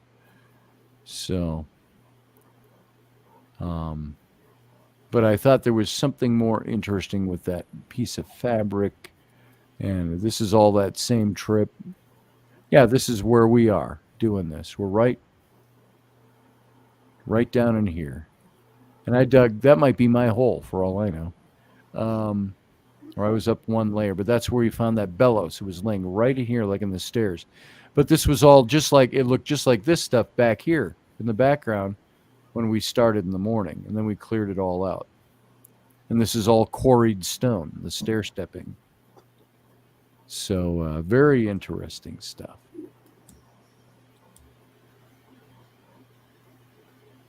Our ferry that takes us back to the Dahabea. And we were sandbagging because of this one shrine that we uncovered. And I'm just going to see if it shows up in here. Just flipping through. Oh, it almost looked like a video. Yeah. That shrine right there was what we were uncovering. This one back here behind Oli. And it's Momin Saad. Remember when he came on my show one night? He called from Egypt, and we had him on. Momin Saad. He was the head from the Ministry of Antiquities of everything at Karnak temples, and then they made him the Inspector General at the Cairo airport, or the Luxor airport, which is bigger than you might think. It's not just a little office in the airport. It's all the incoming and outgoing and antiquities and all of that stuff. So that's Momin, though. And yeah, these were just our Egyptian workers. So good times, good day. Chaos. Okay, that's different now. So anyway, that's kind of what I wanted to show you, what we were working on there. And that was for Chuck, who might not even be here right now.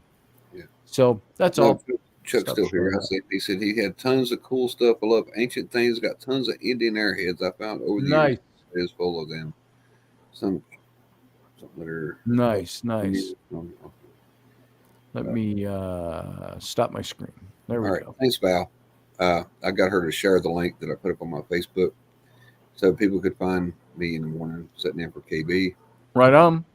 Like I said, send me a friend's request so you'll see it go live. Because, like I said, I'm still having trouble with StreamYard.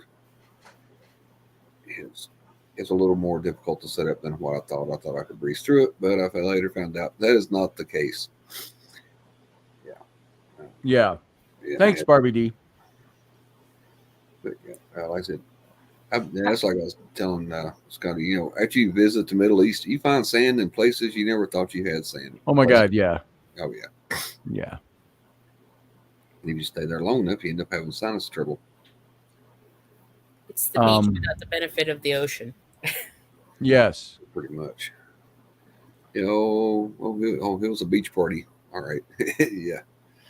Yeah. Oh, this is I do have to reconnect because I got to show you guys this. This is my favorite picture at Gebel El Silsila. And this was taken by Momin Saad. I look rather like I'm not very happy in this, but I am. This was the shrine of Senenmut. This guy back here, over my shoulder, right there. I've talked about him. The guy I think was Moses, the historical Moses. And I think I wrote a whole book about it, so there's a lot more than me just saying, I think that's Moses. Here, I want to show you guys something. Share my screen again. We'll go over here. Click on that and that. And go back over here. There it is. That's my favorite picture. This is the shrine of Senenmut. What's that say? Is sharing my screen. Yep. And so the moment took a few pictures. I was smiling in some, not in others. But there he is, Senenmut. Hey. And this is the inside of the shrine. His inscription is in there and all of that. But that's one of my favorite shots because of who it is. And there's Momin in there. So that's Senenmut. He was all defaced. If you remember me talking about all of his stuff and his statues being defaced along with Hatshepsut. There's Momin Sad. This is the guy. This is my camera roll from out there. So here's Momin. We were just walking all around the shrines out there. And he said, "You take picture of book for me, for book." And so I took his, and he's got a little better English than that. But so we went out and we shot a bunch of shots. So he could use them on his books and stuff. But I was going to see if there was more to anything else that I wanted to show you while I've now got it back up here. This is, that's not Maria. It looked like her in miniature. This might be the stables. Let's see. Yes, this is the stables area. Again, let me do it this way. All these heaps that you see all around, these are all on the top there. These are all the spoil heaps. I'm trying to look for a shot that shows you a wider shot of all of this. The spoil heap from over the years of all the quarrying, they would take, just like these muck tucks I showed you where they're carrying those like rubberized, here John's got one on his shoulder here. All of these piles here that are all around on this side of the Nile are all the piles and debris for thousands of years of quarrying. And it's all hills now and paths going all over the place. And here we're up on this this stable. This is the other side of it now. I was standing over on the other side of the river here, taking these shots. And this back here, that's that big stone. They call it Kingfisher Stone right here, just over the head of, what's her name here? And that's where we were digging out that quarry down below here. But John and Momin, there's, look at the spoil heaps. That's from all the quarrying from thousands of years ago. And there's paths all through it, and some of our Egyptians. These are some of the buildings that were being uncovered in the stables area up on the top. And that's where we've... Go ahead. No, I said it makes you think what people 1,000 years from now are going to be. Oh, yeah. Searching into our landfills, and what are they finding? What are they going to find? Exactly. I asked John, I said, how many bodies do you suppose are underneath those 1,000 years of rubble? He says, good God, Scotty. He says, if I had the manpower, he says, we'd be digging them out, trying to find things. But is that my, yes, I think that's my, like yours, Michael? There's mine. Yeah. Like I said, you know, I remind, it's like I told them the other night on Wicked Women, the reason I wear the she mags, because I don't physically own a tie no more. And if they want to fix it, yeah, you know, send them one over. Then I'll have to get Scotty to show me how to tie it. I haven't tied a tie in so long. Oh, yeah. Oh, yeah. It's I have to watch a YouTube video or something. I can show you how to tie a tie. Somebody asked me, they said, how did you get to the army without tying a tie? I said, I kept one tie. Tied the whole time. Kept one tied all the time. Yeah, we had a black skinny tie. You just loosened the knot, slid it off your head, hung it on the rack. Then after you started making money, you went clip on or bow tie. Yeah, clip-ons. All else fails was always YouTube. So. Yep, always YouTube. That's right. But like I said, you know, I have a collection of the sheet mags here, and this is one of the original ones that I brought back, and everybody's like, "Oh." And that's like when somebody told Scotty one night, "Oh, y'all have no culture or whatever." And I'm thinking, you know, we incorporate the best of all the cultures. Yeah, you know, we do have culture. And that's what I thought, you know, I like my culture, you know, and this even goes back to like history, the SAS, you know, that started like all the elite covert things, you know. If you look at them guys back in the 40s, they all took on Aramaic culture, you know. They wore the sheet masks because they kept fan out of your, or Yeah. sand in your face. No, By the way, that's Comombo you see in the distance there. This is the far southern reaches of John and Maria said. It's all desert, but there's the city, Comombo. It's more like a big overgrown village. But this is Maria, and we were out walking around looking at, and she was showing me petroglyphs. So all of this stuff. And she's pointing out some of the hieroglyphs there. That's John's wife, Maria, by the way, for those of you who don't know. She is the head of the archaeological mission there. She's the doctorate from Lund University in Sweden. Here you can see more of it. And so we went out and there's Moman. We were just looking through all the petroglyphs out there. There's John. Did you find any connections to L over there? To which? Did you find any connections to L over there? L? No, I did not. I think others have. Not so much at Gebel El Silsila. I think this was a major quarrying site.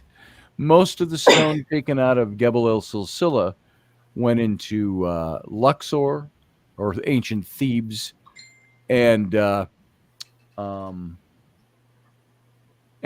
not, I don't think it went up to Cairo so much, but or do you find that more in Algeria and Syria in that way? I don't know. I don't have precise knowledge of that, so I couldn't be precise with my answer. Mm-hmm. There's Maria.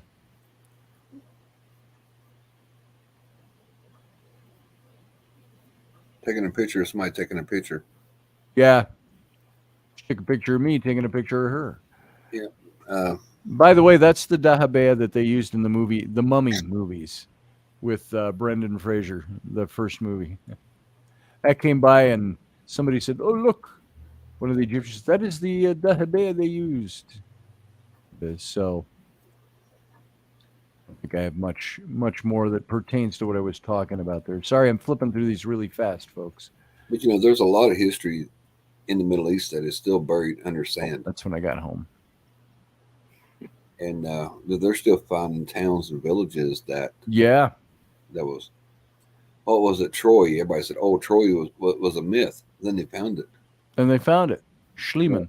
Yeah, all thing I gotta do is get a big enough shovel to move enough sand, and they said all that was a vast rainforest. 5,000 years ago, and I think they need to fly some. What is the radar thing that or sonar? What are they? LiDAR. LiDAR, yeah, because they did that all through, and that's how they found a lot of the Aztec stuff and a lot of the Mayan stuff. Yeah, overgrown with just jungle. But I was going to ask you, when you was over there and all the lights was out, you don't have an appreciation of how bright the stars are till you get away from light pollution. Oh, ain't that the truth? Anna Maria. I like her sheet magnet. What's that? I said I like hers. I like that color on. Oh yeah, that's the one I have. This is John. Give me one just like theirs. Yeah. And he said it was British. I'm the kind of photographer, by the way, who will take 100 pictures to get the one that I want to use. Yep. That's why you see me repetitively taking shots like these over and over again. But that's what they teach you in photo class. That's the reason you hear the shutter speed going off so much. Yeah. Because they might take 75 pictures to get the one they want. Well, I was a photography minor in college, and we're talking back 78, 79, 80. And my professor, Ed Cunningham, was one of Nixon's staff photographers. And I learned all, film and all of that, darkroom process and all. It's all digital now. But he was the one that told me, he says, for every 1,000 shots you take, he says, you're going to get that one that's your prize. And he's absolutely correct about that. That's why I did this kind of stuff. So there, we're back to where we started. Yeah. So stop sharing screen. Boom. So there you go. I hope that didn't bore anybody. I wanted to look up that stuff for Chuck, and at the same time show you a couple other pictures while we were there. Doesn't have much to do with our earlier topic tonight, but I'd like to go back and specifically because I didn't do this anytime I was there. I didn't do any specific paranormal investigating there. With all the times I've been there, I had paranormal experiences, but I didn't really take equipment and go looking. We did some scrying off of a piece of highly polished black obsidian, and we took it into the space of Horemheb. They're right behind where the boat was moored, and tried to do some scrying in there. It actually kind of freaked me out a little bit. I don't get freaked out easily. I didn't see much, but I was nervous. Nervous is not what's the word where you're anticipating or you got. I got to tell you what, the hair was standing up in the back of my neck and on my arms. I'm looking into that and I'm scrying with it. And I said, nope, I'm done. I'm not going to do this right now. I think the feeling was so overwhelming. It wasn't fear. It was apprehension. The feeling that if I keep looking, I'm going to see something I don't want to see. And so yeah. But didn't you have a different feeling even when you got off the airplane there? It was just like really. Yeah, it was just like really old energy to me there the whole time I was there. Yeah. You know, like a lot of blood-soaked soul for some reason. And you know, and I even talked to some of the other people that I felt comfortable with. Dave's pulling a Professor Bauer. He's coming in at the end. Yeah, I am. want to say a little thing here. Is pensive the word you're looking for? No, I just read that. No, that's not the word. I think it was, okay, I'm trying to relay the fact that it was, I think, a supernatural, spiritual feeling without going overboard and saying that. But I think I'm looking at that. I said apprehension. Yeah, so let me ask you this. While you're doing that, yeah, what are the locals thinking about you and John going in there? Are they really freaked out by that kind of stuff? They're firm believers. Momin Saad, who you saw there and who was on the show once. Yep, I know Momin. Yeah. He gave me some stories of things that he's encountered there. So we sat doing a radio show with all these other archaeologists sitting around us and guys from the Ministry of Antiquities in Egypt and Muslims, Egyptian Muslims. It was like they ended up having a bad experience with this guy, and I haven't talked to him in probably 7 years. But he was one of the Ministry of Antiquities guys. It turned out there was a little corruption with not Momin, somebody else. So I haven't talked to him in a while. I want to say Saad wasn't his last name, but he was another Muhammad. But he, great guy. He reminded me of Salah from the Indiana Jones pictures. He talked like that. We were out walking, Momin, Saad, and I, and John's daughter. We were all walking out when I took those pictures of him, and he took the one of me in Sentiment Shrine. We're way down. We're a couple of miles down the river exploring the Western shrines. And we see two people walking toward us. They're about a quarter mile away. Not that big. And as they're getting closer, I hear, "Scotty, me boyo!" He calls out. You got boyo from John, who, grew up on the Welsh border. And "Scotty, me boyo!" And it's him. And it bothers me that I'm not remembering his name. And we were all friends, and he was very friendly. It just turned out there were other things that he got removed or something from his office or something, but we haven't talked since. But he came give me a big gregarious hug, and he's the guy that one morning I came up on deck of the Dahabea about 6 a.m, and he's already there. He stayed at home he lived in Komombo, and he was the Inspector General of Komombo. That's what he was for the Ministry of Antiquities. And so I came up, and he's sitting there having coffee already, and he yells out again, "Scotty, me boyo, come and sit and have coffee."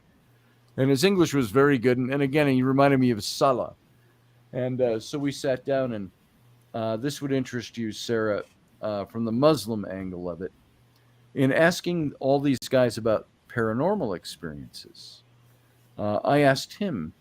He said to me, as we sat down, he said, "I overheard you talking the other day," and he says, "You said something about having lost your faith." He says, "What does this mean? Tell me what this means for you." And I said, "Well, and as I've explained on this show, my position on my faith." And he says, "I'm very intrigued by that." I said, "Well, how about you? Let me ask you a question." I said, "We talked about the paranormal stuff," which he said he's had many experiences like that, seeing in broad daylight, seeing apparitions in some of these tombs and some of these shrines along the Nile. Shrine being, as big as this room, just born out of the wall and facing the river. And he said he does what I saw a lot of Muslim men over there do when you would ask a question about things. And he'd go, his eyebrows would go up and his eyes would go closed. I think it's a very cultural thing. He'd go, "My faith, Scotty," he says, "my faith," because I asked him, I said, "You've got faith. You've got a Muslim faith that you adhere to." And I said, "I know it's a little stricter than Christian faith in areas." And I says, "But you're also a scientist and an archaeologist." I said, "Do you find any problem juxtaposing those two?" And he goes, "My faith, Scotty," he says, "is all over here." He says, "I believe this. This runs my life, my family, everything about who I am." He says, "My science is over here." He says, "And I never let them meet." I said, "How do you accomplish that?" And he says, I just consciously put them away from each other." I said, "Have you ever run across discoveries that would make you doubt the things you believe by faith?" And he said, again, he did the, "Well," he says, "there are many mysterious things." And he says, like I said, he says, "My faith is here, my science is here." He says, "Have they crossed at times?" "Yes." And he says, "I don't let them cross." And I said, "So you've run into things that make you question Don't things, cross the streams. Don't cross the streams." And he finally, he admitted he wasn't being coy about it. And he says, "Yeah." He says, "I have run across discoveries and things that I know as a scientist that contradict what I believe by faith." And he says, "That's why I keep them apart." And he says, "Because I don't want it to do that to me." And that was his thing. But they all had paranormal experiences, which was very interesting. And this Momin told me about a spell. There was a woman, and I don't remember the details. Somebody was sick, and they went to a witch, the equivalent of a witch, which I think, if I'm not mistaken, is forbidden in Islam. But I don't know that for sure. But they went to her and concocted some spell that had horse sweat and hair in it and all kinds of different things. And, they had to take it to the sick person and apply it and then have them drink some of it. I'm like, "Oh my God." And I said, "If that didn't kill you, she was healed, right?" So, but Jesus H. Roosevelt Christ says, "Cat, I hate that name." Which name? That's No, but I mean that was Kit. his view is surprisingly it's like directly opposite of mine, because even Really? for me, I try to not really incorporate the two, but I mean one doesn't negate the other. Just because you have an explanation for something, that doesn't mean it's any less divine. I don't want to misrepresent his point of view. He was still saying my faith is what governs all. He says, "But I have found things that I feel that contradict what I believe by faith." And I think the biggest fear is not contradicting his faith. but finding something that contradicts the academia of what Egyptologists have decided is right. So by that I mean, let's say you're working in the Great Pyramid and you discover it is some sort of giant energy producing machine. Yeah, big battery. Created by thousands of years before. Who is it that they attribute it to? I think it was built by the Anunnaki, but Oh, the I do Great too. Pyramid, Cheops. Yeah, Cheops. Okay, Khufu, Cheops. Khufu. Yeah, okay. So let's say they find something in there that shows it's 100,000 years older than that, and it was built by a civilization with technology far beyond what we have today. No one's going to let that out. As an Egyptologist, as one of their head guys, you would think he would be more afraid of finding that than finding something that makes him question Muhammad or something. Right. Well, that is like the Egyptian government. I've talked about the city of Avaris, Pithom and Ramses, Pi-Ramses, which the book of Exodus in the Old Testament says, and the Hebrews built the treasure cities of Pithom and Ramses. Well, that was a section that was rewritten. Well, the whole Old Testament was reconstructed 1,000 years after that happened, 1,500 years after it happened. And so they're going by those current names that they knew those places by. It's not like modern days nowadays. It's like I said, New York City used to be known as New Amsterdam until the British took it over and renamed it. And so the same thing with Pi-Ramses used to be Avaris. And you can go visit Avaris.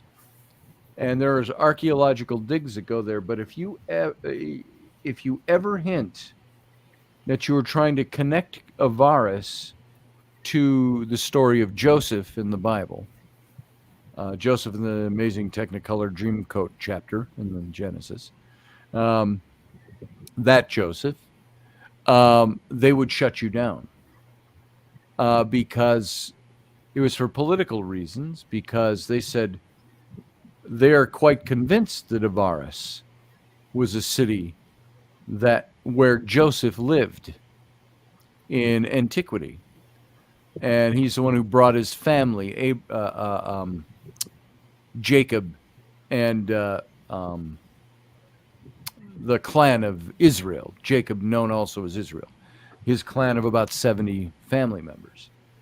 And it was from there, after Joseph fell out of memory with the pharaohs, that they enslaved or put into servitude the remnant of Jacob's family, Israel's family, and which led up, of course, to the Exodus. And so they believe that Joseph was there. They believe they found his palace, as it's described in the book of Genesis. They believe they found his tomb. They believe they found a statue of him. I covered all this in one show. And his brothers. And, of course, his bones weren't in there. The Bible says they took his bones with them when they left on the Exodus. But the statue is there, and it's smashed. And inside one of these tombs on the palace grounds. But all of that to say that if you go there to Avaris, they don't want to hear any talk of Joseph or of anything that would give politically Israel in current day the right to try to claim that land, because all the Hebrews were there. Nothing is forgotten. Nothing's forgotten. And so you have to be very careful about that. You just go to look around there. Well, what are you doing? We're researching a book on the Exodus. Well, let me show you to the door. Or don't go away. The next dune over. Just go away. Yeah, don't go away. Because of that issue of faith, politics, science, all of that wrapped up together. If you even mentioned like the concept of the pyramids as a energy device or any of that, they're done with you. Okay. Yeah. You got to go now. Yep. There's also the concept of in order to move forward, you have to be you're building on a certain set of, not necessarily religious, but I mean a certain set of beliefs that you're building on to move forward, and in theories and stuff. So if you're pulling away from one of the foundation building blocks of there, say no, it's this thing, it's not what we thought it was, then everybody falls, everything falls like a house of cards. Well, all academia is just so No, terrified, Cat. No. so terrified of having what they've been preaching for the last 100 years found out to be wrong. Right. Well, I mean, It's so frustrating because to me, science is an ever moving thing. You should always be accepting in new data and taking that and analyzing it and seeing how it fits into what we already have. And if it plugs a hole, great. If it pushes a wedge in and says, nope, this has to fit here, and what you thought connected didn't connect without this, then you have to be able to adapt, or it's not real science. Right. right. I mean, even if you look at something earlier, like going from a believing that we are the center of the universe versus Right. sun. Right. We're going around Exactly. the sun. That was a big deal. It took forever. People were, I totally pissed off a scientist one day. This guy that's all about science. He was steadfast in his thing and wouldn't look at anything that I was saying. And I finally said, so you have now become the Pope. You are to this theory as the Pope was to Copernicus. There you go. And he just froze. And I'm like, because that's what you're doing. They were so steadfast that everything revolved around the earth and anything else was wrong and heresy. So if you are going to take that same attitude that there couldn't have been ancient giants, or there couldn't have been this, or there couldn't What was have the been that. famous line of Galileo when they had his trial for heresy? Because he happened to suggest that the earth rotates around the sun and not the other way around. And they were going to try him. They would have burned him at the stake. Yep. And so he recants. He's given the opportunity to recant. And what's his famous line? He says, and I'm trying to remember exactly how he said it, and if I'm using the right word. He said, I heretofore do recant. However, it does turn. Something like that. And he got off, but Well, got off. He was basically in house or under house arrest for the rest of his life. Most of his life. Yeah. But you look at Graham Hancock. Graham Hancock has been digging this up, but he went against mainstream so hard that they said, "Oh no, he's a crackpot." Yep. And they've done everything they could to discredit him. And so, they've called him a racist and everything else. And I seen one of his things one time. He said, "I'm a racist." He said, "I'm married to a woman of color. I'm British." Yeah, Santha, his wife, is a beautiful Indian woman, if I think Eastern, dot no feather. Yeah, and as Reuben Fastorch would say. But, she's an Indian, dot no feather. But they have really, really tried to, like you said, modern day burn him at the stake because his belief rocked everything that they had put out in the history books. And yet there's so much evidence to back up what his theory is. And what is it? What was the place he just dug up that they found that nobody's like, oh, nothing to see here. You don't want to dig here. You don't want to dig here. What new now? What new thing? No, well, what was they found it in 86 or something like that, and they just Gobekli Tepe. Gobekli Tepe, yeah. Now I can't pronounce it, but yeah, and Gobekli Tepe. Yeah, it's like 15 or as Andrew Collins would say when he was on the show. John and I would tease him about this. He's from Wiltshire in England. He'd go Gobekli Tepe, and we'd say, "Oh, is it pronounced?" We say, "Wait, Andrew, how did you pronounce it? Tepe?" And we said, "Is it Gobekli Tepe?"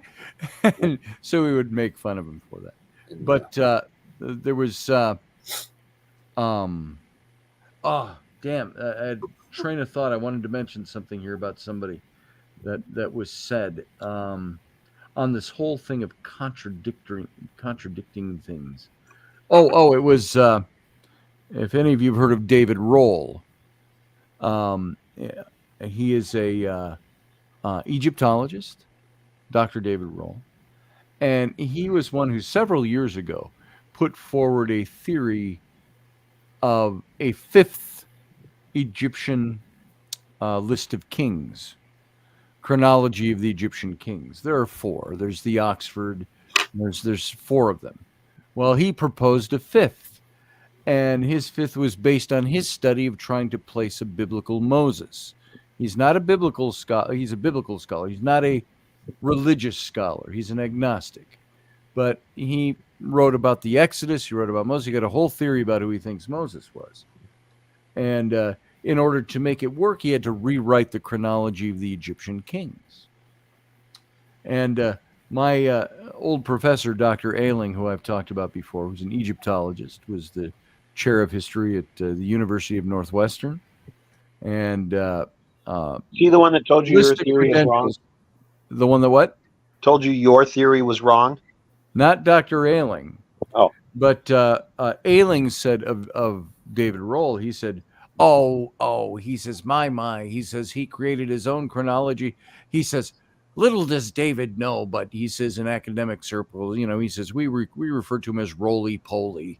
And, Dr. Ailing's old, so that was really funny. And he's an academic, so that was an academic's joke. Roly-poly, ha, ha, ha, ha. But I was having a discussion with him because David Roll about writing the foreword to John's and my book on the Exodus. Well, I'd be happy to take a look at it, he says.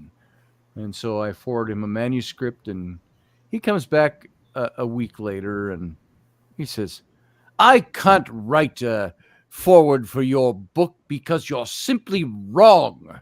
Well, yeah, that's what I said. And that's what prompted me to remember that story. Oh, you're simply wrong. You're asses and you're wrong. And I said, you don't have to agree with us. We'd still let you write our forward. And he says, no, I wouldn't write a forward. And he says, neither of you have degrees. He says, so I can't lend my name to your little fanciful trollops of, whatever and whatever. And now what was interesting, that took place when we were in Egypt and my daughters were with me. This is 2014. No, it was, I'm wrong. There was a different discussion with him. That's right, because the book came out in 2013. But he would always come on my posts and try to challenge what I was saying historically or archaeologically about something. And he came on and he wrote something to me once, David Roll, and he said, I'll bet you don't even know what this and this and this and this abbreviation means. And I go, oh, do you mean, the early Bronze Age? And I said, I do know what that means. And, we got into that. And he used to try to come in and be polite and nice, but kept trying to tear everything down that I would say.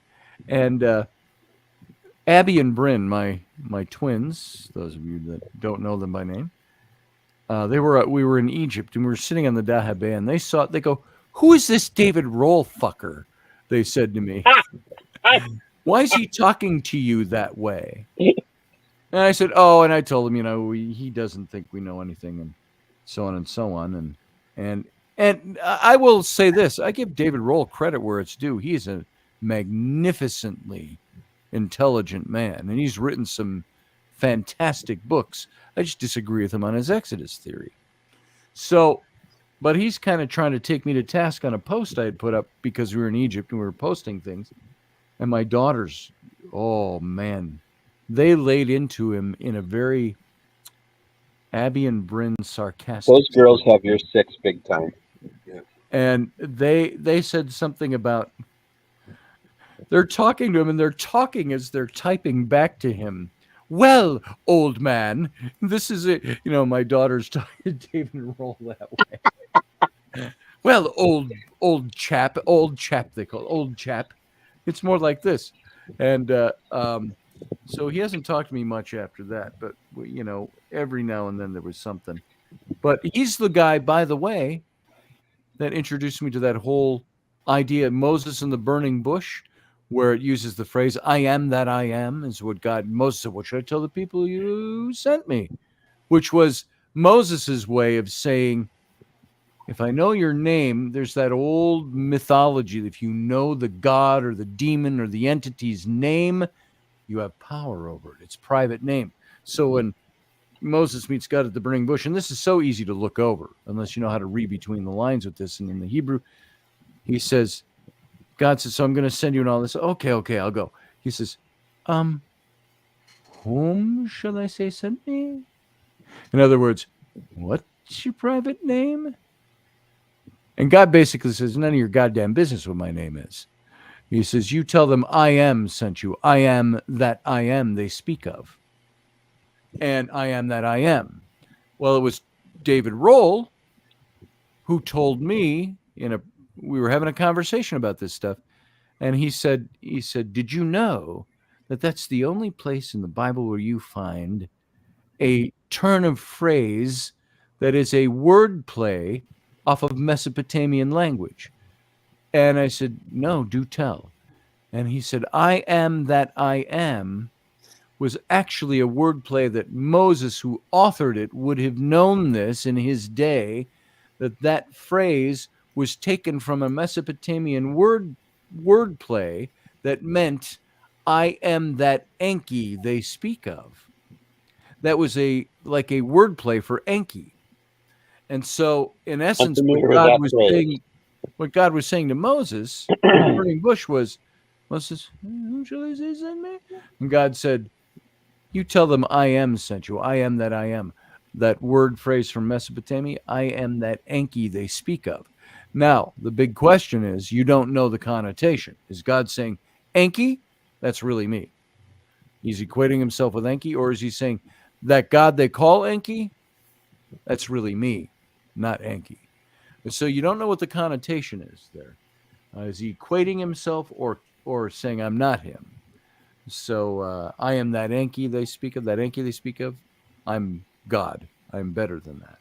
So it was interesting. But David Roll, he used to write he did a couple of articles for Intrepid magazine when I published the magazine. And so, but he just wouldn't write the foreword for John and me. You're simply asses and you're wrong. Going What off a pompous douchebag, though. What's that? What a pompous douchebag, though. He was rather pompous. And I disagree with his point of view on that. I don't dislike him. I just think he's wrong. He's an ass. I don't necessarily think he's wrong. I just don't think he's put it that way. Yes. I don't believe that.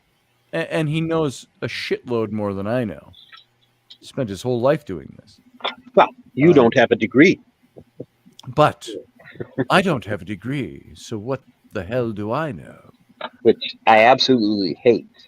People that yes. take that attitude. All right, but I wonder who got drunk and named Cat's Town, Gopher Crotch, Nebraska. Yeah, I was just going to say something about that Gopher Crotch. Yeah. Who got drunk and named that? Yeah, really. They didn't have a degree either. Oh, the ghosts are telling you it's bedtime, Cat. Yeah. Excuse me, and they're telling me the same thing because it's 11:13. We got to be done. Sarah, are you did we put you to sleep, or are you still there? No, I'm still here. Sarah. I'm still here. I've yawned about 10 times. Yeah. So we're going to get out of here. Let's call it a night. All right. So, Sarah, good to see you. Good to see your big pink dot today. All right. Thanks, guys. And I'll talk to you later. Thanks for participating. I appreciate everything you bring to the table. See you later. All right. And Uncle Dave, get out of here. All right. Talk to you soon, brother. All right. Coffee and Michael? with me, sitting in the morning. Find me. Yep. Morning Coffee with KB is being hosted by Michael tomorrow morning. So go over to Michael's Facebook page, and you'll be able to catch it at 9 a.m. Eastern, 8 a.m. Central. No. You're going an hour later? Yeah, hour later. 10 a.m. Eastern, 9 a.m. Central. So there you go. Yep. Like I said, you can. Boom. I'm easy to find. First, middle, last name. Michael Lee Brewer. Yeah. If you go on Michael Brewer's page, that's my son. He cuts meat. He don't. Michael Lee Brewer is where you find it, Steph. Yep. Michael Lee Brewer. Yeah. And I'm going to give you one of these as I send you off. Michael, I could also do the, Oh yeah, yeah, or I could go British. yeah. It's like yeah. So, First time I saw that, I thought he was swatting flies when I first. oh yeah, because they kind of they had the boots and they jump, Yeah, it was like, click their heels and go, yeah. It was like, yeah, it was like, I thought he was trying to take snap it up there. Right. All right, Michael, you have a good night. Yes, sir. Thanks for being here, brother. Live See you long. later. Live long and prosper. And everybody else, I'm just going to say the same thing to you because it's that time. Thanks for being here. Thanks for being part of the show. The informal part of the show, the captain's cabin, especially. Appreciate it all. And so all of you, live long and prosper.